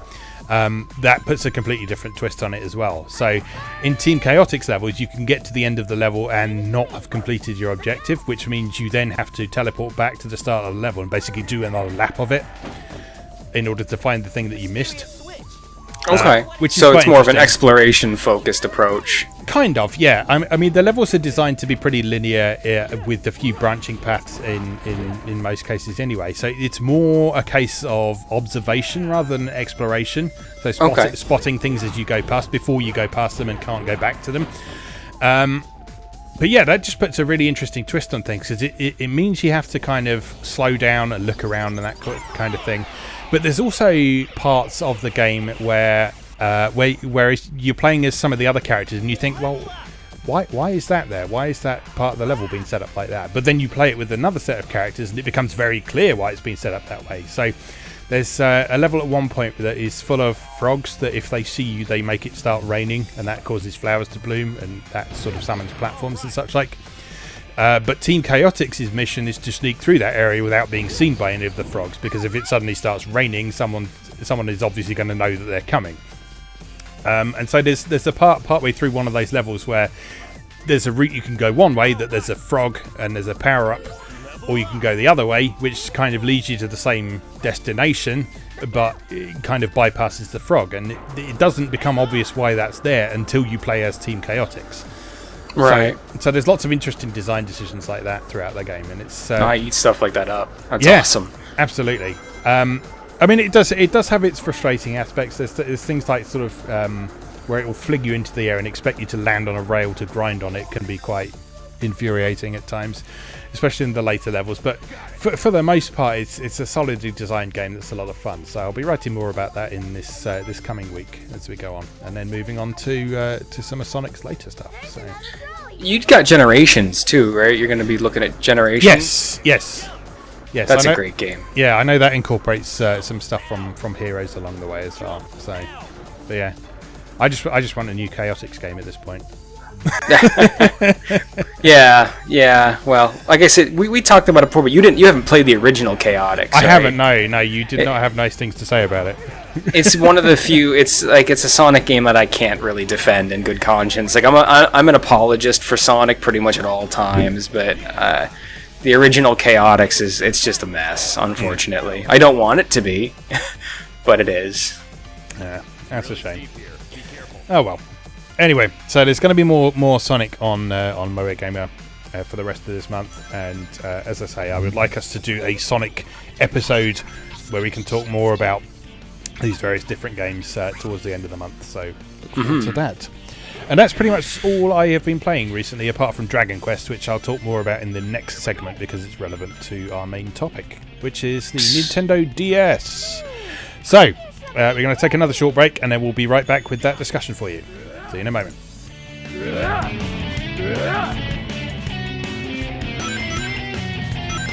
I'll take the lead!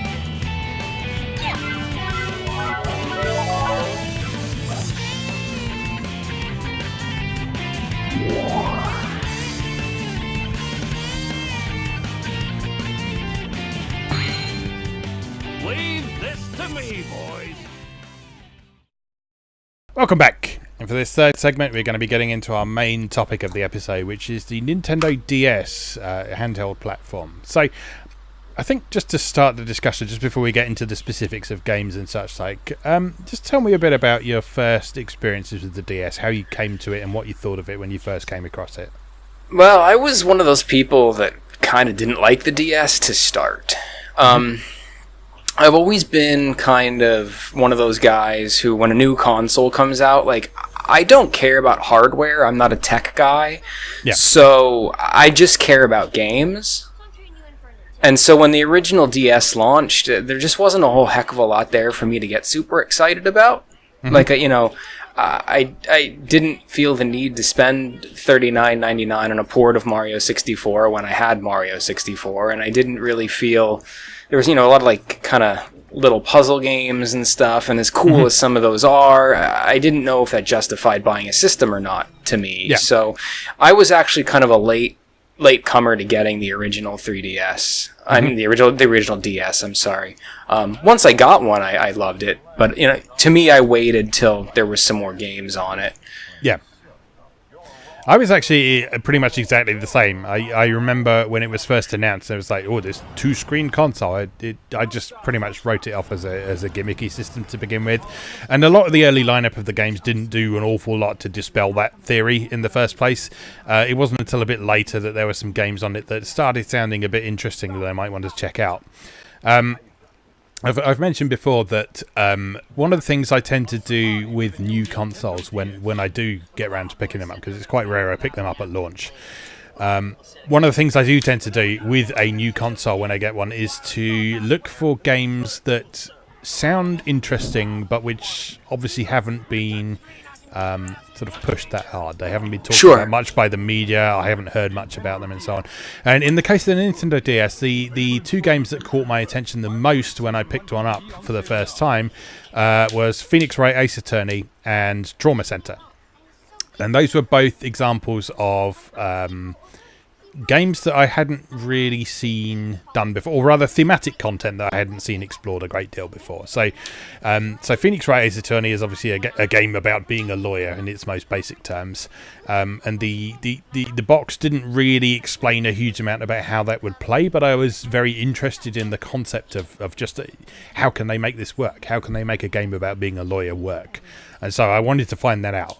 And Trauma Center as well was about medicine, about being a doctor, a surgeon. I've talked before about the old game Life and Death on PCs, which is the only real sort of previous example I can think of that sort of thing, and that was very much a simulation of being a doctor. It was quite limited in terms of scope, so I think there were only 3 different operations you could perform in that game, but it did them in extreme detail, and you had to do every step properly. Otherwise your patient would die, basically. So like you couldn't be there just sort of carving funny shapes into their spleen with your scalpel because you felt like it, because they would just bleed out and die if you did that. Without nanobots, what's the point? Exactly. But yeah, Trauma Center. I've mentioned it in a previous episode, so it's very much arcade surgery. It's never less funny. Like it's like the 3rd or 4th time we've mentioned arcade surgery. Yeah, but it's great in that you kind of almost switch off from the medical aspect of it a while, because I'm reasonably squeamish when it comes to sort of blood and guts and medical procedures and that sort of thing. But I've never had a problem with Trauma Center. I had a big problem with Life and Death because that really freaked me out when I was a kid. But Trauma Center I've never had an issue with, just because the actual graphics of the operation side of things are so kind of abstract and gamey that you don't feel like you're sort of doing a medical procedure in quite the same way. It very much focuses on the gameplay side of things. And Trauma Center at its heart is a game about remembering gestures, about how to do various things. And so it's remembering that sort of your initial incision, you need to take this wand tool and smear antibiotic gel down it, and then do a nice neat cut down there as quickly as possible, and that will get you the most points. And then there's things like dealing with tumors in there. You've got a specific procedure that you need to do, and again, remembering the various gestures and tools that you need to do that. Remembering that will let you get more points. Will let you complete the whole procedure in a better time at the end of it. So it's about remembering how to do things. So some people kind of compare it to a puzzle game in some ways. Mm-hmm. In that it's about recognizing the context of things. It's about recognizing something and thinking, okay, right, I see that thing. That means I need to do this. and then the game kind of builds on that as you go through. So you get more and more complex things, and sometimes combinations of things that you have to deal with alongside each other. So you then have to prioritize how to deal with things, and whether the giant snake that's wandering around inside someone's appendix is more important than the thing that is putting thorns into the side of their liver, and that sort of thing. So it is absolutely ridiculous and not at all realistic. But like I say, the very concept of Trauma Center in the first place is what attracted me to the DS in some way. So the first two games I picked up were, as I say, Ace Attorney and Trauma Center, and I was really pleased with both of them, as you can probably tell from that discussion there. But Trauma Center is now one of my favourite series, and I'm gutted that there aren't more of them. But I do own all of the existing Trauma Center games now, even the one that didn't come out in Europe. Fuck you, Atlas. Oh dear, Trauma Team, how lovely. But so that was my first experience with the DS, and since then I've kind of had I don't know if I want to call it a rocky relationship, but I've kind of had an on-off relationship with it over the years. So I have periods where I absolutely love it, and I will play everything I own on it, and I will enjoy it, and it will be my system of choice for a while. And then I will put it down, sometimes for like a year or two at a time, not think about it. Not even think about it in the sense that it's like, oh, did I really like that much? I just literally won't even think about the DS for ages. And then I'll pick it up again with some game that I want to try. In this most recent case has been with the Dragon Quest series. But that has sort of inspired me to check out some other DS games alongside it. And so that is how my relationship has gone with the DS, and also with the 3DS beyond that as well. I have exactly the same kind of relationship with that. I will pick it up, I will enjoy it for weeks at a time, then put it down, forget about it for months, even years, and I will just go in that cycle with it for some reason. I'm not entirely sure why it is. It's not that I don't like the system at all, because I absolutely love it. I mean, we're devoting a whole episode to it. So, but I've never really worked out why I feel that way about it, or why I behave that way towards it. It's funny to me too, because like to me the DS is like the DS family is like RPG heaven. So I don't know. Like it sounds like you've been very kind of hot and cold off and on with the DS. Yeah, I'd say so. In your life. And I've heard the sort of RPG heaven argument a lot of times, and whenever someone brings it up, I often feel like I kind of struggle to name a lot of RPGs that I might want to check out on DS, and there's obviously a lot of stuff that is completely flown under my radar at some point, because it's a very common sentiment that the DS and the 3DS are both RPG heaven, but I've always been one for sort of the PSP and the Vita for that side of things. But there's obviously a lot of stuff I've missed out on over the years. So yeah. I mean, so like I talked about how I was kind of cold on the DS to start with, but like that was simply because at the launch time there wasn't really a lot of games that were interesting to me. Yeah. But like even immediately when the concept existed, where my brain went was RPGs. Yep. Right, like here's a second screen that's touch compatible. What could this do for a game with menu-based combat? Right, so like that's instantly where my head went. Yeah. So like I always saw the possibility of it as an RPG machine, but like so I was cold on it to start with, but like I've never looked back once I got it. Right. So like I'm looking at my spreadsheet I keep of my game collection right now, and like just on the regular DS I have 107 games. Nice. Like I love the DS. So let's talk about some DS games. Okay, right. Well, shall I start with some Dragon Quest, because I've brought it up a couple of times already. So sure, never a bad time. Exactly. So regular readers will know that I have been delving into the Dragon Quest series for the first time recently, starting with the fourth installment, Chapters of the Chosen. So I'm playing the Arte Piazza remakes for the Nintendo DS, which are, I think, loosely based on the PS2 ports that didn't leave Japan. PS1 ports, actually, I think. I think at least 5 came out on PS2, I believe. But there's maybe been a mix of them, certainly. I know that I think the engines for these remakes also appeared in like 7 and stuff as well. So there's a bit of history there. But yeah, I am playing the DS versions of Dragon Quest. This is a short version of that story. And yeah, I've been absolutely loving them. not a series that I have had any contact with previously, besides knowing that it is. People talk about Final Fantasy, people talk about Dragon Quest. Final Fantasy I know really well. Dragon Quest I did not. And as I've mentioned when I've brought this up before, Dragon Quest was always described to me as a very traditional RPG series. I mean, understandably so. It is the granddaddy of them all. So it's not at all unreasonable to describe it as that. But that was all tended to be used as a sort of disparaging term towards it when I first became aware of these games. So things like Dragon Quest VIII on PlayStation 2 was described as this very traditional RPG, and in the meantime Final Fantasy was getting all cinematic and spectacular and that kind of thing, and there was kind of this feeling that some people considered the way Dragon Quest was doing things to be inferior. And I can emphatically say, having been playing these DS versions, that no, that is not the case at all.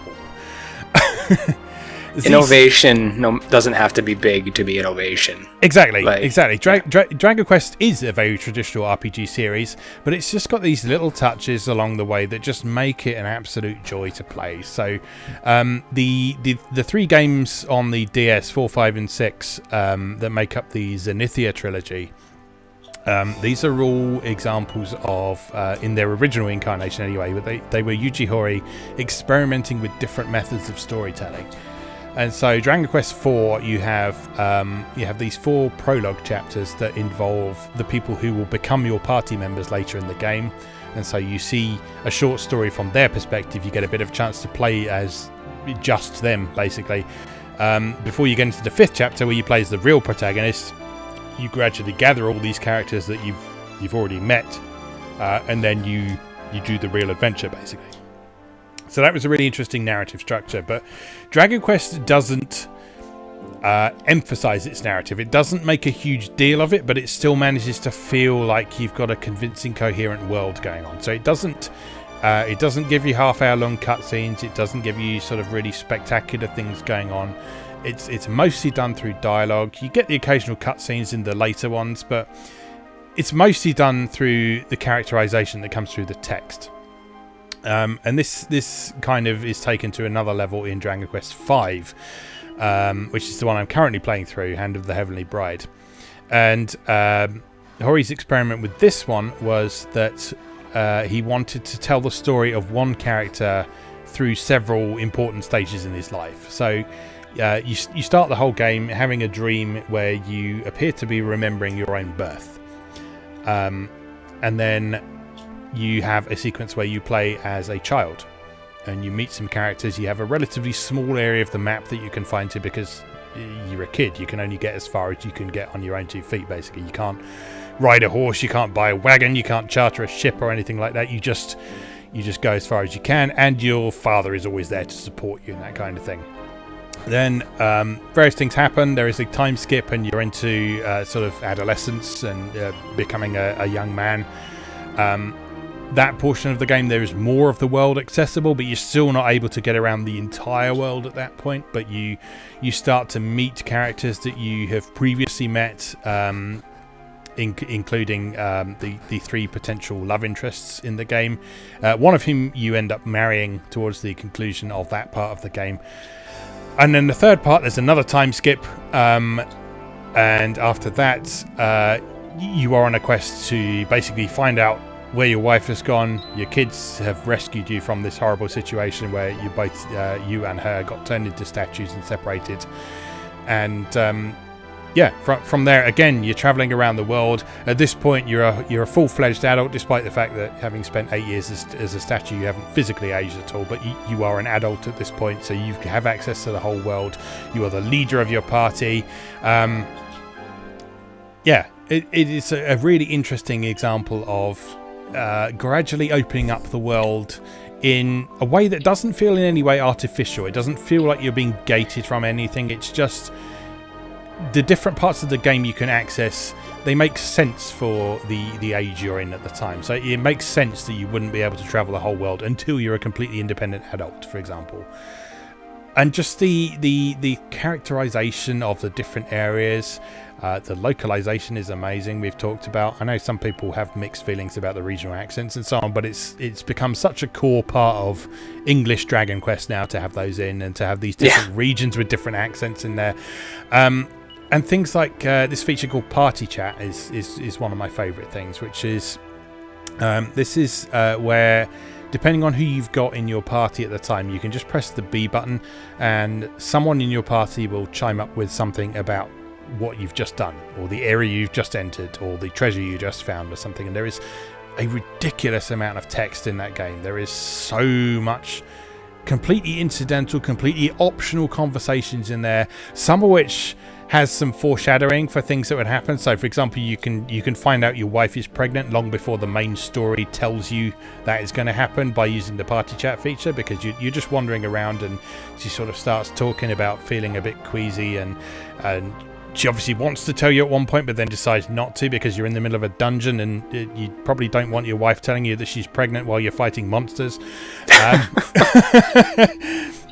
But yeah, it's just got such wonderful personality to it, and it's obviously that so much love has been thrown into that world, and the DS versions are just beautiful implementations of what was originally there in the NES and Super NES versions.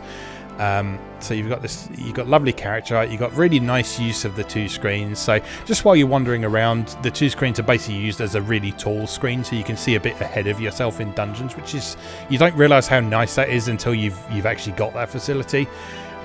Because on most other platforms you're playing with a wide display, so you can see to your sides, but you can't see much up and down on the screen. So on the DS you've got the other way around basically. But then also in combat, it uses the top screen to have all your party status, and then the bottom screen is for the actual combat unfolding. It doesn't use the touch screen at all, but it just really makes sensible use of those two screens to display information that's in a really clear, easily understandable sort of way. So yeah, if you too, like me, are wanting to explore the JRPG library that is apparently on the DS, then Dragon Quest is certainly a great place to start.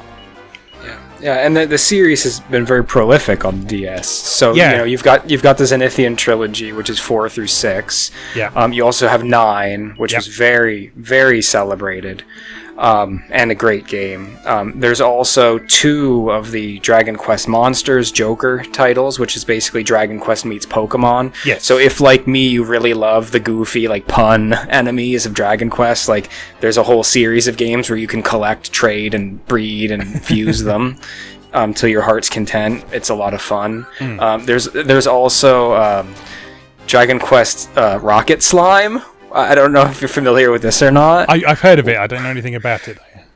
Which is a really goofy, fun action RPG about the war between the slimes and the platypunks. And so, like, the game is split into two sections of gameplay where you have, like, kind of the action RPG, like, overhead Zelda kind of thing, where you have to, like, explore these various environments that are full of, like, stage gimmicks and stuff, and, like, collect materials. Then the materials that you collect then become the ammunition that you use in the tank battles that happen between. So you have a tank that's shaped like a slime that's also like a mobile fortress. So like then you get into these massive tank battles where like the top screen shows like your tank versus the enemy's tank, and like the tanks are goofy because they're like themed around whatever like DQ enemy tribe is like using the tank. And then like the bottom screen is the action RPG then, and you're running around inside your tank, like commanding your troops and like moving fuel and like carrying ammo back and forth from like the stores to the cannon to like fire. So it's like a real time like combat thing going on. That sounds amazing. Yeah, Rocket Slime, what is it called? It's not Dragon Quest Heroes Rocket Slime. It's Dragon Quest. Yeah, Dragon Quest Heroes Rocket Slime. Yeah, great, lots of fun and beautiful pixel art. It's all 2D. Nice. I just assume you didn't get that in the UK, but maybe I don't see it. I'm just looking it up on CEX now, and there's no listings for it. But yeah. But the original DS is all region. Yes. So if you can find a copy on eBay or something. Yes, one I'd like to look out for. Yeah. Yeah, there are American copies on Amazon going for about 40 quid from the look of things. Yeah, I think there's a couple of them, but we only got the one in the West. Yeah. I think there's like three. I think there's three of them, but we only got the one. Dragon Quest has had some really weird spin-offs over the years, because there's the board game as well, isn't there? The Fortune Street. Yeah, which is like Final Fantasy plus Dragon Quest, like buddy time. Yes, and then there's the Wii version, which is Dragon Quest and Nintendo characters, which is just okay. Which is just bizarre to see. That is the only one in that series that we did get over here in the West. I've played a bit of that recently. That's a lot of fun. And that incorporates a lot of the sort of Dragon Quest localization stuff. So you've got slimes who are making terrible puns on the word goo and ooze and that sort of thing, and all of the platypunks all talk like mafia mobsters, which is just brilliant. yeah, it's good. I mean, the history of Dragon Quest spin-offs is really interesting, and I won't spend much time talking about it because it's not really pertinent to the DS. But the mystery dungeon genre. Yes, which is huge in Japan, was started by Tornico's Mystery Dungeon. Tornico from Dragon Quest IV got a spin-off game, and they made basically a Japanese take on the roguelike formula, and that was where Mystery Dungeons came. Like what we consider the Mystery Dungeon title now, like that started with Tornico's Mystery Dungeon. Yeah, and then that is a genre that is kind of remained relevant today as well. It's like the base mechanics of a mystery dungeon game haven't really changed a whole lot since those Tornica games, have they? No, I mean refinements and of course different mechanical things based on the property and the game itself. But yeah, the base formula is very much that refined what we consider the mystery dungeon formula. Yeah, and which is crazy to think that was simply a character-themed spin-off from Dragon Quest, basically refined an entire genre, which is tremendously prolific across many different properties, too. Yeah, definitely. All right, okay. I don't want to get too caught up on Dragon Quest because I've said my piece now. So let's hear some more from you on some of your favourite DS experiences. Yeah, it's like something I wanted to bring up was like I kind of fell down a rabbit hole when I was doing research for the for this episode. Kind of looking into my library and doing a little research online, trying to figure out like kind of what were some more interesting games I wanted to talk about, because I didn't want to talk about the same stuff that everyone talks about. Oh, of course. And it's like one game I really wanted to make sure to bring up was The Dark Spire. Yes. Which is a very traditional first-person dungeon crawling RPG. Now, this is a genre that, thanks to Etrian Odyssey, which also got its start in the DS, has really kind of bloomed and become very popular these days. The Vita played a really big part in that, but The Dark Spire was interesting because this came out at a time where these games weren't so huge, especially in the West. Yeah. They were kind of dormant, and The Dark Spire is, although Japanese developed, very traditional in a Western sense. Yes. So it hews a lot closer to kind of those ancient PC first-person dungeon crawling games. It's more like a wizardry, like the old Western-developed wizardry titles. Yeah. Like the D&D roots are very strong in it. So like when you make your party, the characters also have alignments. And the mixture of alignments that you end up creating when you build your party actually affect your efficacy in combat. So like you don't want to have someone with a dark alignment and someone with a light alignment in your party. Like it totally will affect the way you basically have to choose a dark or a light playthrough. Like it's got all kinds of like really classic stuff like that, and it is super hard. Yes. Yes. Super hard. Yes, I've briefly looked into it, and it's cool in that it implements a lot of stuff from traditional tabletop and, as you say, these old school PC dungeon crawlers from Western developers. Right down to things like when you create a character, you have to roll their stats. Yeah. And when you roll those stats, that's it. It's like you can either re-roll them or you can take them as they come. There's no adjusting them. You just have to deal with it. Yeah. And yeah, that in itself is a really unusual thing these days, because like even the even some of the slightly older D&D games like Baldur's Gate and such, like even those allowed a certain degree of stat customization. But yeah, this is a case of you've got this character, they may have some flaws, how are you going to deal with that? And that is something that's straight out of tabletop role playing, which is very interesting to see in a game like this. Yeah, it's got a really cool visual presentation with a strong use of like black and deep shading, which is very, very different. It's got a very unique look. I'd compare it something that's modern that people are kind of aware of right now was that indie game Darkest Dungeon also had a very similar, but this was 2009. Darkspire came out. The joke I always tell people is,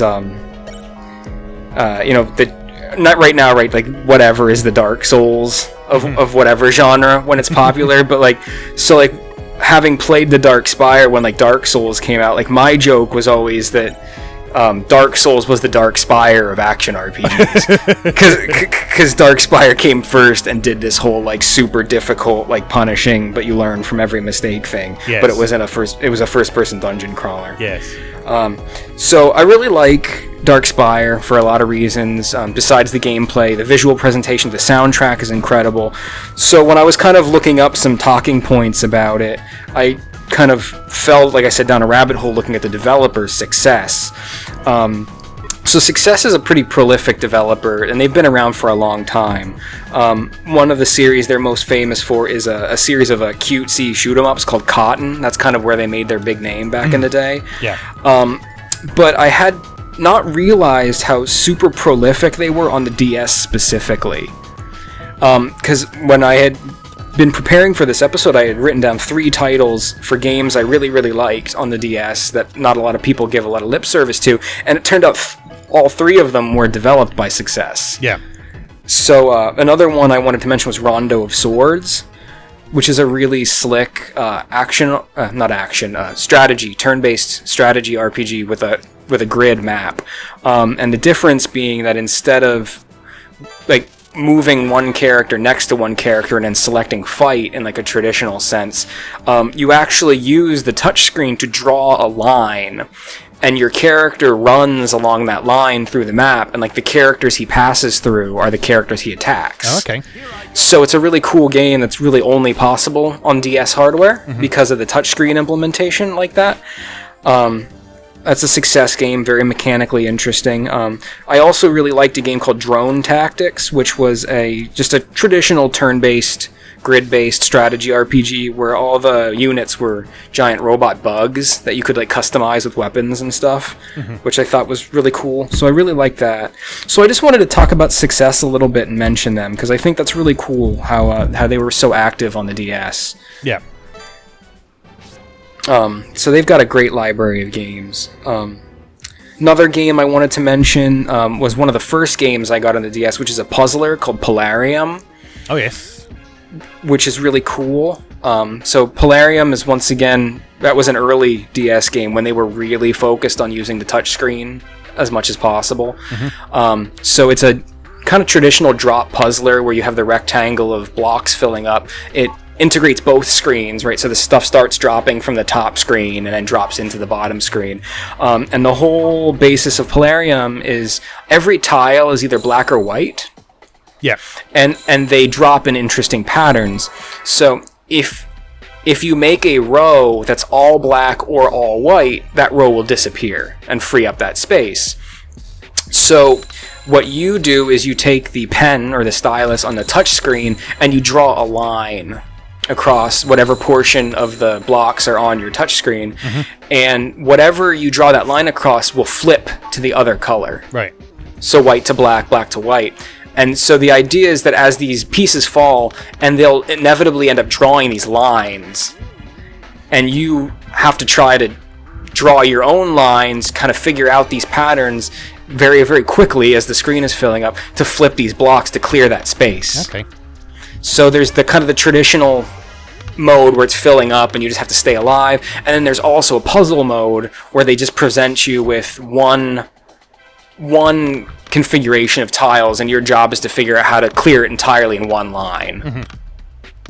And it gets a lot more complicated than you think, because white to black and black to white. So like some areas it'll be checkered, It's really hard to explain without looking at footage of it, but it's a really cool puzzle game, and quintessentially DS because of the touchscreen implementation. Yeah, sounds it.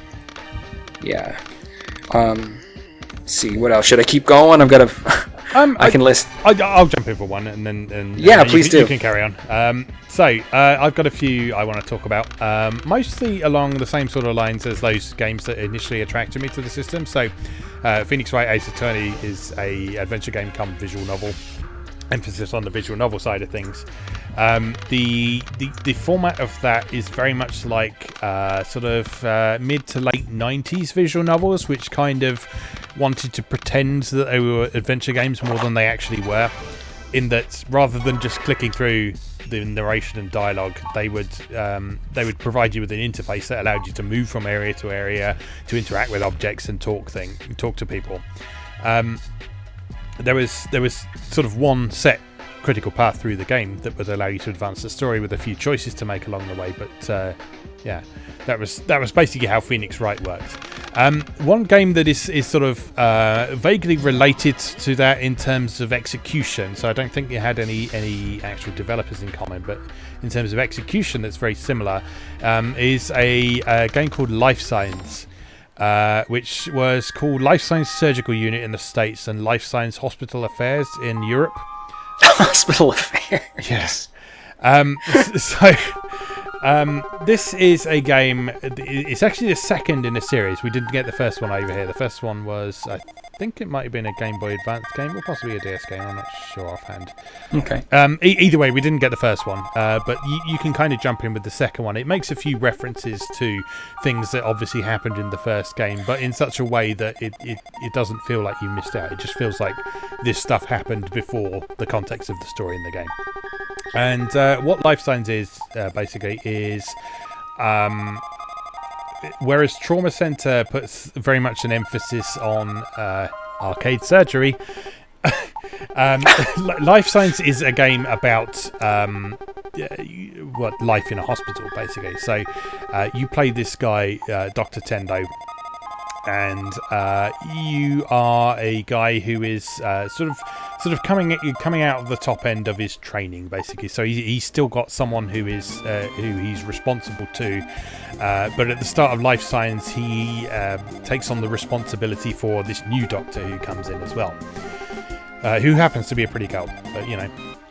And I wasn't expecting that. Yeah, and as you go through the story, it is the story of Dr. Tendo dealing with various patients and such like, and it's split into episodes where sort of the main focus of each one is an individual patient who's got a particular problem of some description. But the overarching story is about how this new doctor is learning to adjust to life in the hospital and how she deals with stress and depression and that sort of thing. So it deals with some seriously weighty stuff along the way, both in terms of the things you're dealing with the patients and the sort of uncompromising look at the life of a doctor in a modern hospital.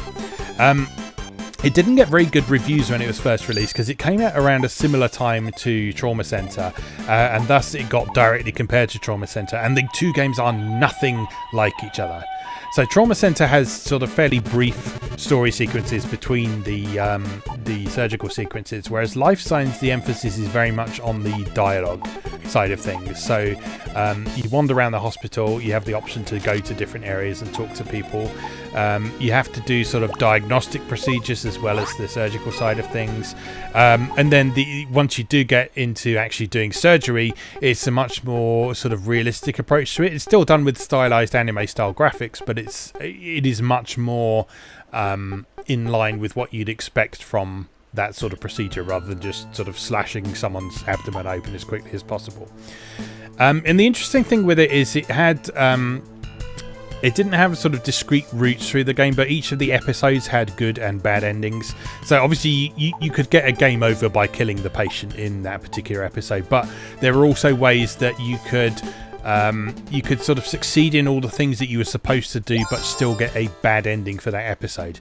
And that was based on things like a combination of the choices that you made, the way you interacted with people, your relationships with the characters, and also in certain instances how well you perform that procedure. So a good example for that is the first episode where the main patient you're having to deal with, you get towards the end of the episode, you take them into surgery and you're starting to do this. But at the same time, while that is happening, this girl who's been in a car accident gets brought in, and she's obviously going to die if someone doesn't do something for her. And at that point you're already engaged in this surgery, so it's leaving this stressed out new doctor to deal with it. And if you don't perform that first surgery quickly and efficiently enough, then she will fuck up the surgery that she is doing because you weren't there to help her and support her. So that will lead to a bad ending for that chapter just because of your actions. And it was just a really interesting game because you could go through, and it actually specifically said in the manual that sometimes bad things will happen.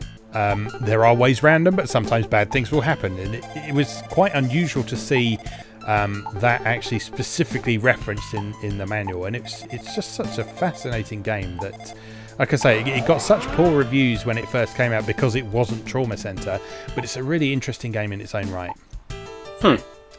Yeah, I mean, I don't think I was familiar with that game at all. Like even like not like until I heard you talk about it. Like I don't even think I remember seeing it.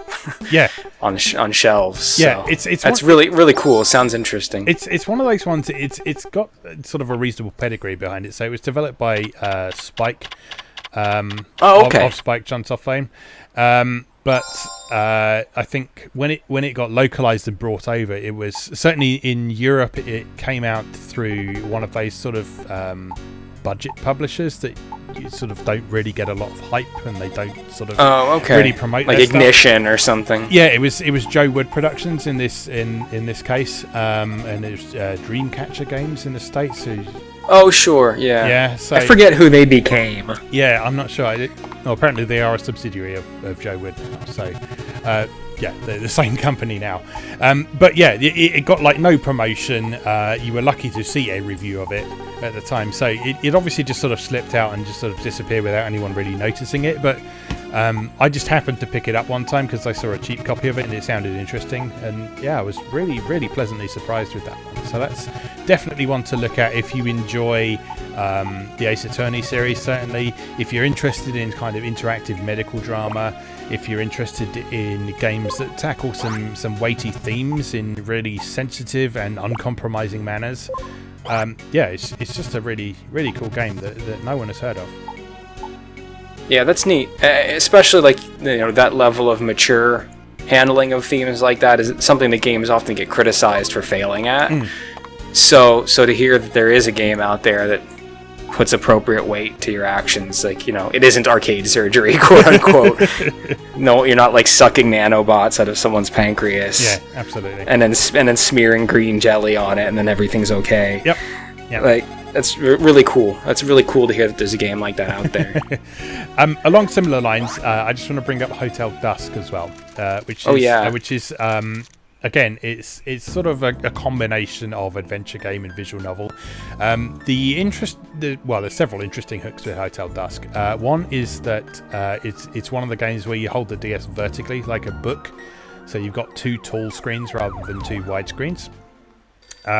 And secondly is it's got this really, really cool art style, which is all based on sort of hand-drawn rotoscoped characters. So anytime you talk to someone, there's this lovely kind of pencil sketch of them, but it's an animated pencil sketch, and it's done in the style that I don't know if there's a technical term for it, but it's done in the style that every frame has obviously been drawn individually without a huge amount of reference to the previous one. So you will sort of see like outlines will sort of move slightly, and shading might be slightly different, and it gives sort of a you know what I mean. I know exactly. They say sometimes they call it squiggle vision. Yeah, but yeah, it's like Dr. Katz. Yes, yeah. I mean, it's not overdone by any means, but it just means that the characters have a bit of animation and life to them, even when they're not directly doing anything. And, yeah, it's cool. And the actual animation of them when they do things is amazing because it's rotoscoped. It's drawn from sort of video reference and so on. So it's incredibly realistic animation done in there, all obviously done by hand. It was originally released just sort of as a standalone thing, and then later re-released as part of Nintendo's Touch Generations line of games, because it made extensive use of all the DS's features. So it used the touchscreen for various puzzles. It also used the microphone for various things, so you had to sort of blow on things. I have a vendetta against DS games that make me use the microphone. This is not a game that makes heavy use of it by any means, and if I remember rightly, there are sort of alternative button-based means of doing things. But oh, good, because me and the panpipe sequences in Zelda Spirit Tracks don't get along very well. I love that game, but I goddamn hate those panpipe sequences. Yes. Yeah, I'm not a huge fan either, but that is why it became part of the Touch Generations thing, because the whole thing with that is like these are showcase titles for the DS that show all the unique things that it can do that other systems can't do. I think Trace Memory was in a similar boat. Yes, did you play Trace Memory? Yes, I believe that's called something different here. I think that might be called Another Code over here. I haven't played that. Okay. That is one I do want to check out though, along with it's got a sequel on Wii as well, I think, hasn't it? Yes. Yes, that's one I do want to check out, but I haven't got round to yet. But yeah, it certainly sounds very similar to this. Hotel Dusk was cool because you had, besides the sort of storytelling sequences with these lovely hand-drawn characters, you had a 3D first-person view, so you could actually wander around this hotel. So rather than as in something like Ace Attorney or Life Signs, where you just go from 2D scene to 2D scene, in this one you're actually wandering around the hotel and seeing the context of where things are in relation to one another. So there weren't any like action sequences or anything like that required you to kind of run away from things or anything, but just the feeling of being in that environment really made it a very immersive sort of game. And it had a good story. It was a sort of retro style hard-boiled detective type story where you're trying to solve this mystery that happened in this hotel. It got a sequel called Last Window: The Secret of Cape West, which I believe didn't come out in America but did come out over here in Europe. I haven't played that one. I do own a copy, but it's one I haven't actually got around to trying yet. But Hotel Dusk is definitely a game that people often bring up as a highlight of the DS adventure game library, which is another genre that the platform as a whole is pretty strong for. Yeah, well, Success also made the Touch Detective. Oh yes. 1 and 2, and those are quite well thought of. Those are also Success games. I never played the second one, but the first one's really quirky and cool. Yes, definitely. I'm not super familiar with them, but I know the names certainly. Okay, I think only other one I want to bring up is just a kind of a silly one, really, but a game called over here it's called 42 All-Time Classics, and in the States it's called Clubhouse Games. Oh yeah, you wrote an article a little while ago about that one, right? Yeah. Now this should be the worst kind of shovelware crap, but everyone I bring this game up to goes, yeah, that was amazing. That was my favourite game on my Nintendo DS. And it's just a compilation of board games and card games and sort of parlour games and that sort of thing, but it's just tied together so wonderfully with this lovely consistent aesthetic. It's got great music, which is not something you expect to say about this kind of game. It's got so many different games in there, and it's got a feeling of actual progression in it as well. So rather than just sort of picking a game and playing it when you feel like it, like a mobile game or something, it's got a couple of dedicated single player modes, one of which you work your way through a sort of linear sequence of different games, and it gives you an excuse to check out all the games and learn how to play them and get better at them. And then there's this challenge mode as well, which gives you sort of a specific setup in one of the games and then challenges you to not only win the game but also do something specific during the course of that game. So for example, if you're playing a game of I think they call it I Doubt It, but it's also known as Cheat depending on who you talk to, that card game, there is a challenge for that where you have to win the game, but you also have to successfully call Cheat 5 times in the course of the game, which okay, so it really stretches your ability to play the game within its rules and mechanics, not just squeak by with a win. Exactly. And the interesting thing about those is a lot of them initially sound impossible. So like when you're playing against a computer, it's very difficult to know when they might be cheating. But if you think about it a bit more, there are ways to actually manipulate the game so you know exactly what the computers have got in their hands. And so a lot of those challenges are ways of sort of creatively working your way around the base mechanics of these simple card and board games and using those mechanics to your advantage to accomplish a particular goal. And yeah, it had a really nice multiplayer implementation as well. It was one of the DS games that had the download play facility, so you only needed one cartridge to play wireless multiplayer. That's nice. You could just beam the game to someone else you wanted to play with. And I think you could play up to I think there were some games did up to 8 players that way, and you just needed one copy of the game to do that, which is great. It had a sort of PictoChat style messaging system in it as well, so although you had to be sitting in the same room as people to be playing with them, you could still send them clumsily drawn pictures of penises while you were playing to try and distract them. That's important. It's very important with any game, and it's underused these days. But there we go. Yeah, so 42 all-time classics, Clubhouse games. It is a surprising classic in the DS library, judging by everyone I've spoken to, and it's certainly one of my favourite DS games that I still regularly get out and play, just because it's something you can dip into for a few minutes and just have a bit of fun with. But there is some structure there if you do want to actually sort of challenge yourself and make a bit of progress as well. So all right, I think those are all the things that I want to talk to, so I will wind you up and set you going on the rest of the things you'd like to talk about now. Oh, I'm worried. We've already been at this for almost 50 minutes, and I could keep going for a long time. One of the big ones I just want to mention is Nostalgia.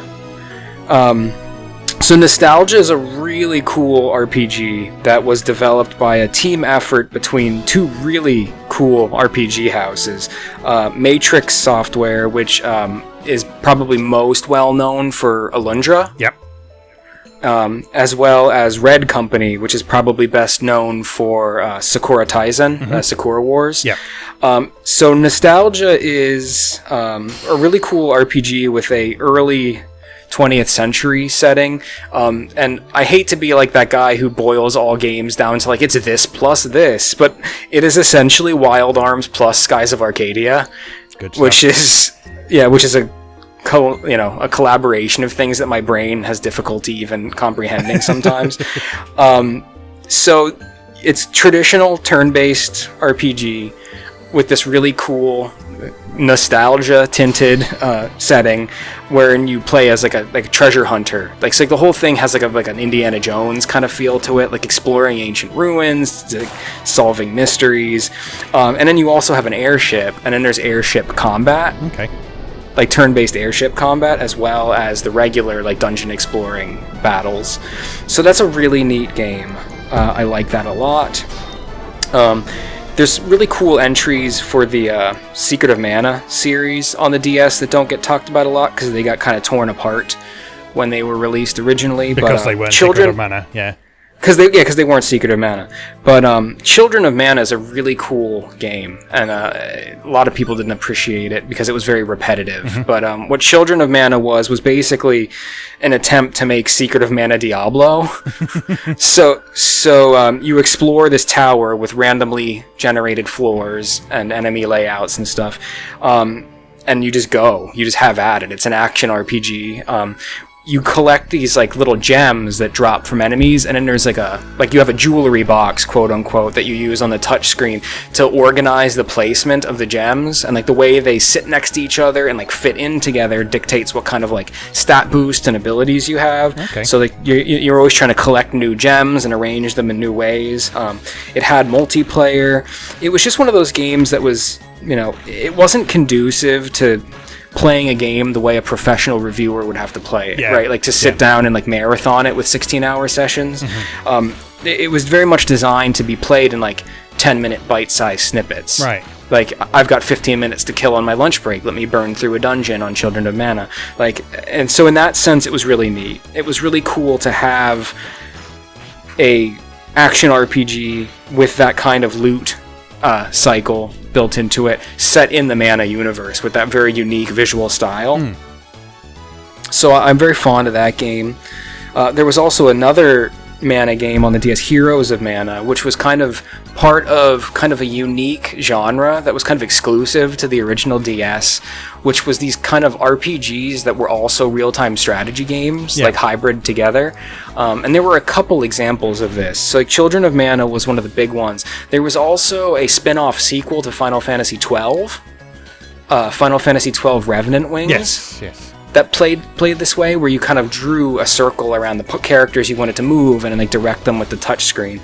There was also 2 spin-off titles for the Mistwalker RPG, Blue Dragon, that was on the 360, the Xbox 360, got 2 of these style games.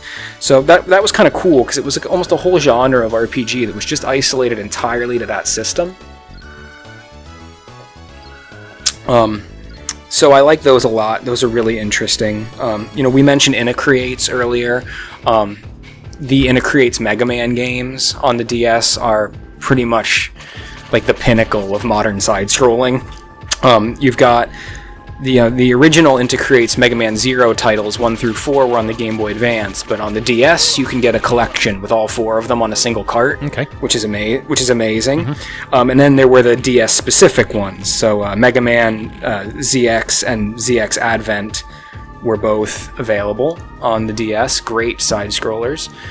I could just, like I said, keep going and listing games. We talked about how great Way Forward is. Well, Way Forward made Contra 4 on the DS, which takes advantage of the 2 screens in really brilliant ways. Because you get like a grappling hook, and you can like zip up into the second screen. Oh, cool. It's both screens running at the same time. Yeah. So like some of the levels are vertically oriented, like waterfall climbs. Yeah. And like all the way up using both screens, which is really, really cool. For those of you who are fans of Front Mission, the first Front Mission game that ever officially came out in the West was Front Mission 3 on the PlayStation. So now that emulation's dying, right, the only way to officially and legally play the first original Super Nintendo Front Mission in English is to get the DS version, which is really cool. Okay. Loads and loads of cool stuff. The DS Zelda games are fantastic, apart from except for the panpipes. Yes, because that's terrible. Let's see here. Ninja Town was a really cool desktop, like a tower defense, real-time tower defense game. Yeah. I know a lot of people love Might and Magic Clash of Heroes. Originated. Yes, big fan of that game. That originated on the DS. Yes, I always forget that, because I've played so many versions of that over the years that, you forget where it came from. Because there's the newer versions are like HD graphics, but the original one was beautiful pixel art sprites. Yeah. There's a weird Ridge Racer on the DS, which is actually an updated port of the 64, Ridge Racer 64. Yeah. Ridge Racer DS. Just crazy stuff. There's an RPG from Mediavision, the developer of Wild Arms, called Wizard of Oz Beyond the Yellow Brick Road, which is, I kid you not, a turn-based RPG wherein you are Dorothy and your party members are the freaking Cowardly Lion, the Tin Man, and the Scarecrow. and you control this thing with a simulated trackball on the touchscreen. Wow. Like, why even in an RPG? I don't know. But wicked cool.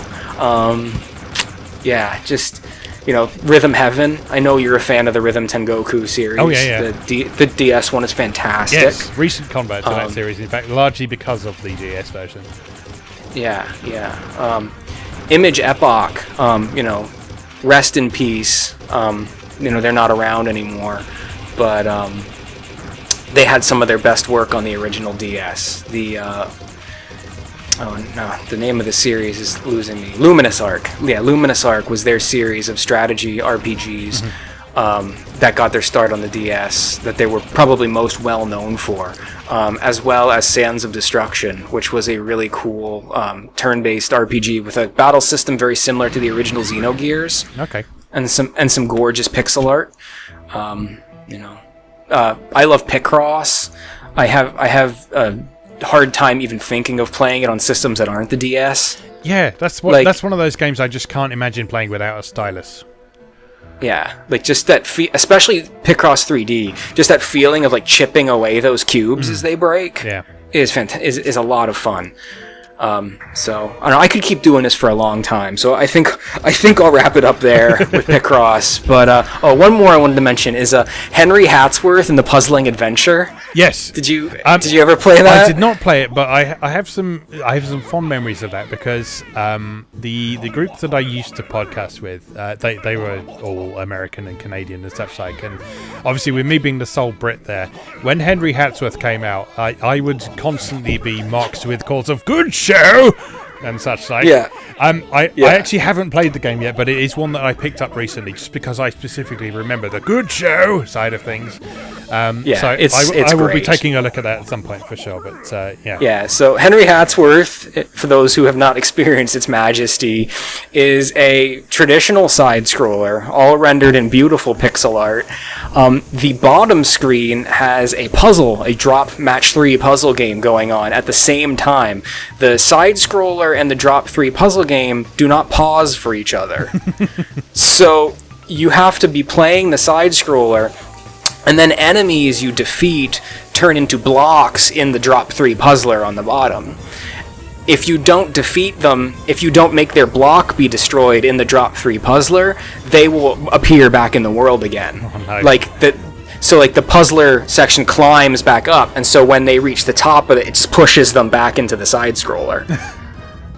So you have to manage your time and be playing the side scroller and then zipping down to the touchscreen to do the puzzle game too. And then when you power up, you can enter quote-unquote tea time, where you go into your giant mech suit that is also a teapot, a teapot-themed mech suit to go on a rampage. So yeah, Henry Hatsworth. It's a lot of fun. And this is Western developed, isn't it, if I remember rightly? Yes. It's EA? I just find that hilarious these days. Yeah, it was a very small part of a very small subset of EA just doing a tiny project, and it's great. It's so good. I may need to boot that up later then, because like I say, I did pick up a copy recently because I saw it and I remembered the conversations about it, but I've never played it. But, yeah, you'll love it as long as you won't be offended that it's culturally insensitive to your people. Oh, I don't care. You can culturally appropriate me all you like. I don't care. Yeah, no, it's a really good time. And once again, only possible technically and mechanically on the DS, right? Because of that fusion between the touchscreen and the top screen actively happening at the same time. Sounds good. All right, let's wrap that up there before we get into even more stuff, because I think we've covered a fairly comprehensive list of cool and under-discussed stuff there. I think is sort of always been our mission with that kind of thing, but a lot of stuff that doesn't get a lot of love but is definitely worth checking out. The DS has got an absolutely huge library, so it's not surprising that there's a lot of stuff that passes by unnoticed. So yeah, it's up to everyone really to sort of spread the word of the interesting stuff that they've found. Yeah, and I would point out for those of you who don't who don't have DS hardware, don't forget that the 3DS is fully backwards compatible. Yes. So the situation with the screen resolution isn't my favorite, but if you don't, if you can play those games on your 3DS. If you have the opportunity, do try and get hold of a DSi XL, just because the screen quality on that machine is just gorgeous. And it's lovely. Pixel art looks amazing on it. So, if you have the opportunity to get hold of one of those, they're probably not expensive these days. DSi XL is the way to play DS games if you have the opportunity. Don't expect to get online with it though, because it doesn't like modern routers at all. No. But yeah, aside from that, wonderful machine. All right, so that is the Nintendo DS. So we'll do our usual sign-off. Chris, do you want to tell people where to find you on the internet? I've already plugged you once, but you can plug yourself as well. Sure. You can always find my artwork at MrGilderPixels.com or on Tumblr, Twitter, or Instagram as Mr. Gilder Pixels. Just Google it. It'll come up. Pop on, Let me know what you think of the stuff I'm working on. I'm always got something new in the cooker. Excellent stuff. And you can find me, as you probably already know, at MoeGamer.net. At the time of recording, we're still deep into Sonic Month, so we're covering as many Sonic games as I can practically manage to play in a single month without going insane. I haven't gone insane yet, but getting there. You can also find videos, playthroughs and all sorts of stuff on this YouTube channel if you're watching the video version of this podcast. This will also, all being well, be the first audio-only version of this podcast as well. You'll find that on SoundCloud, and that should, hopefully, if things go according to plan, push that out to various podcasting services like Apple Podcasts and Google's equivalent and such like as well. So I will work on getting the previous episodes uploaded to that as well. So those of you who have been requesting audio-only versions of this, don't say I'm not good to you. Anyway, we try our best. We try our best, indeed.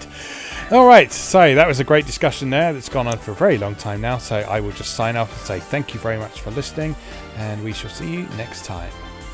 Take care.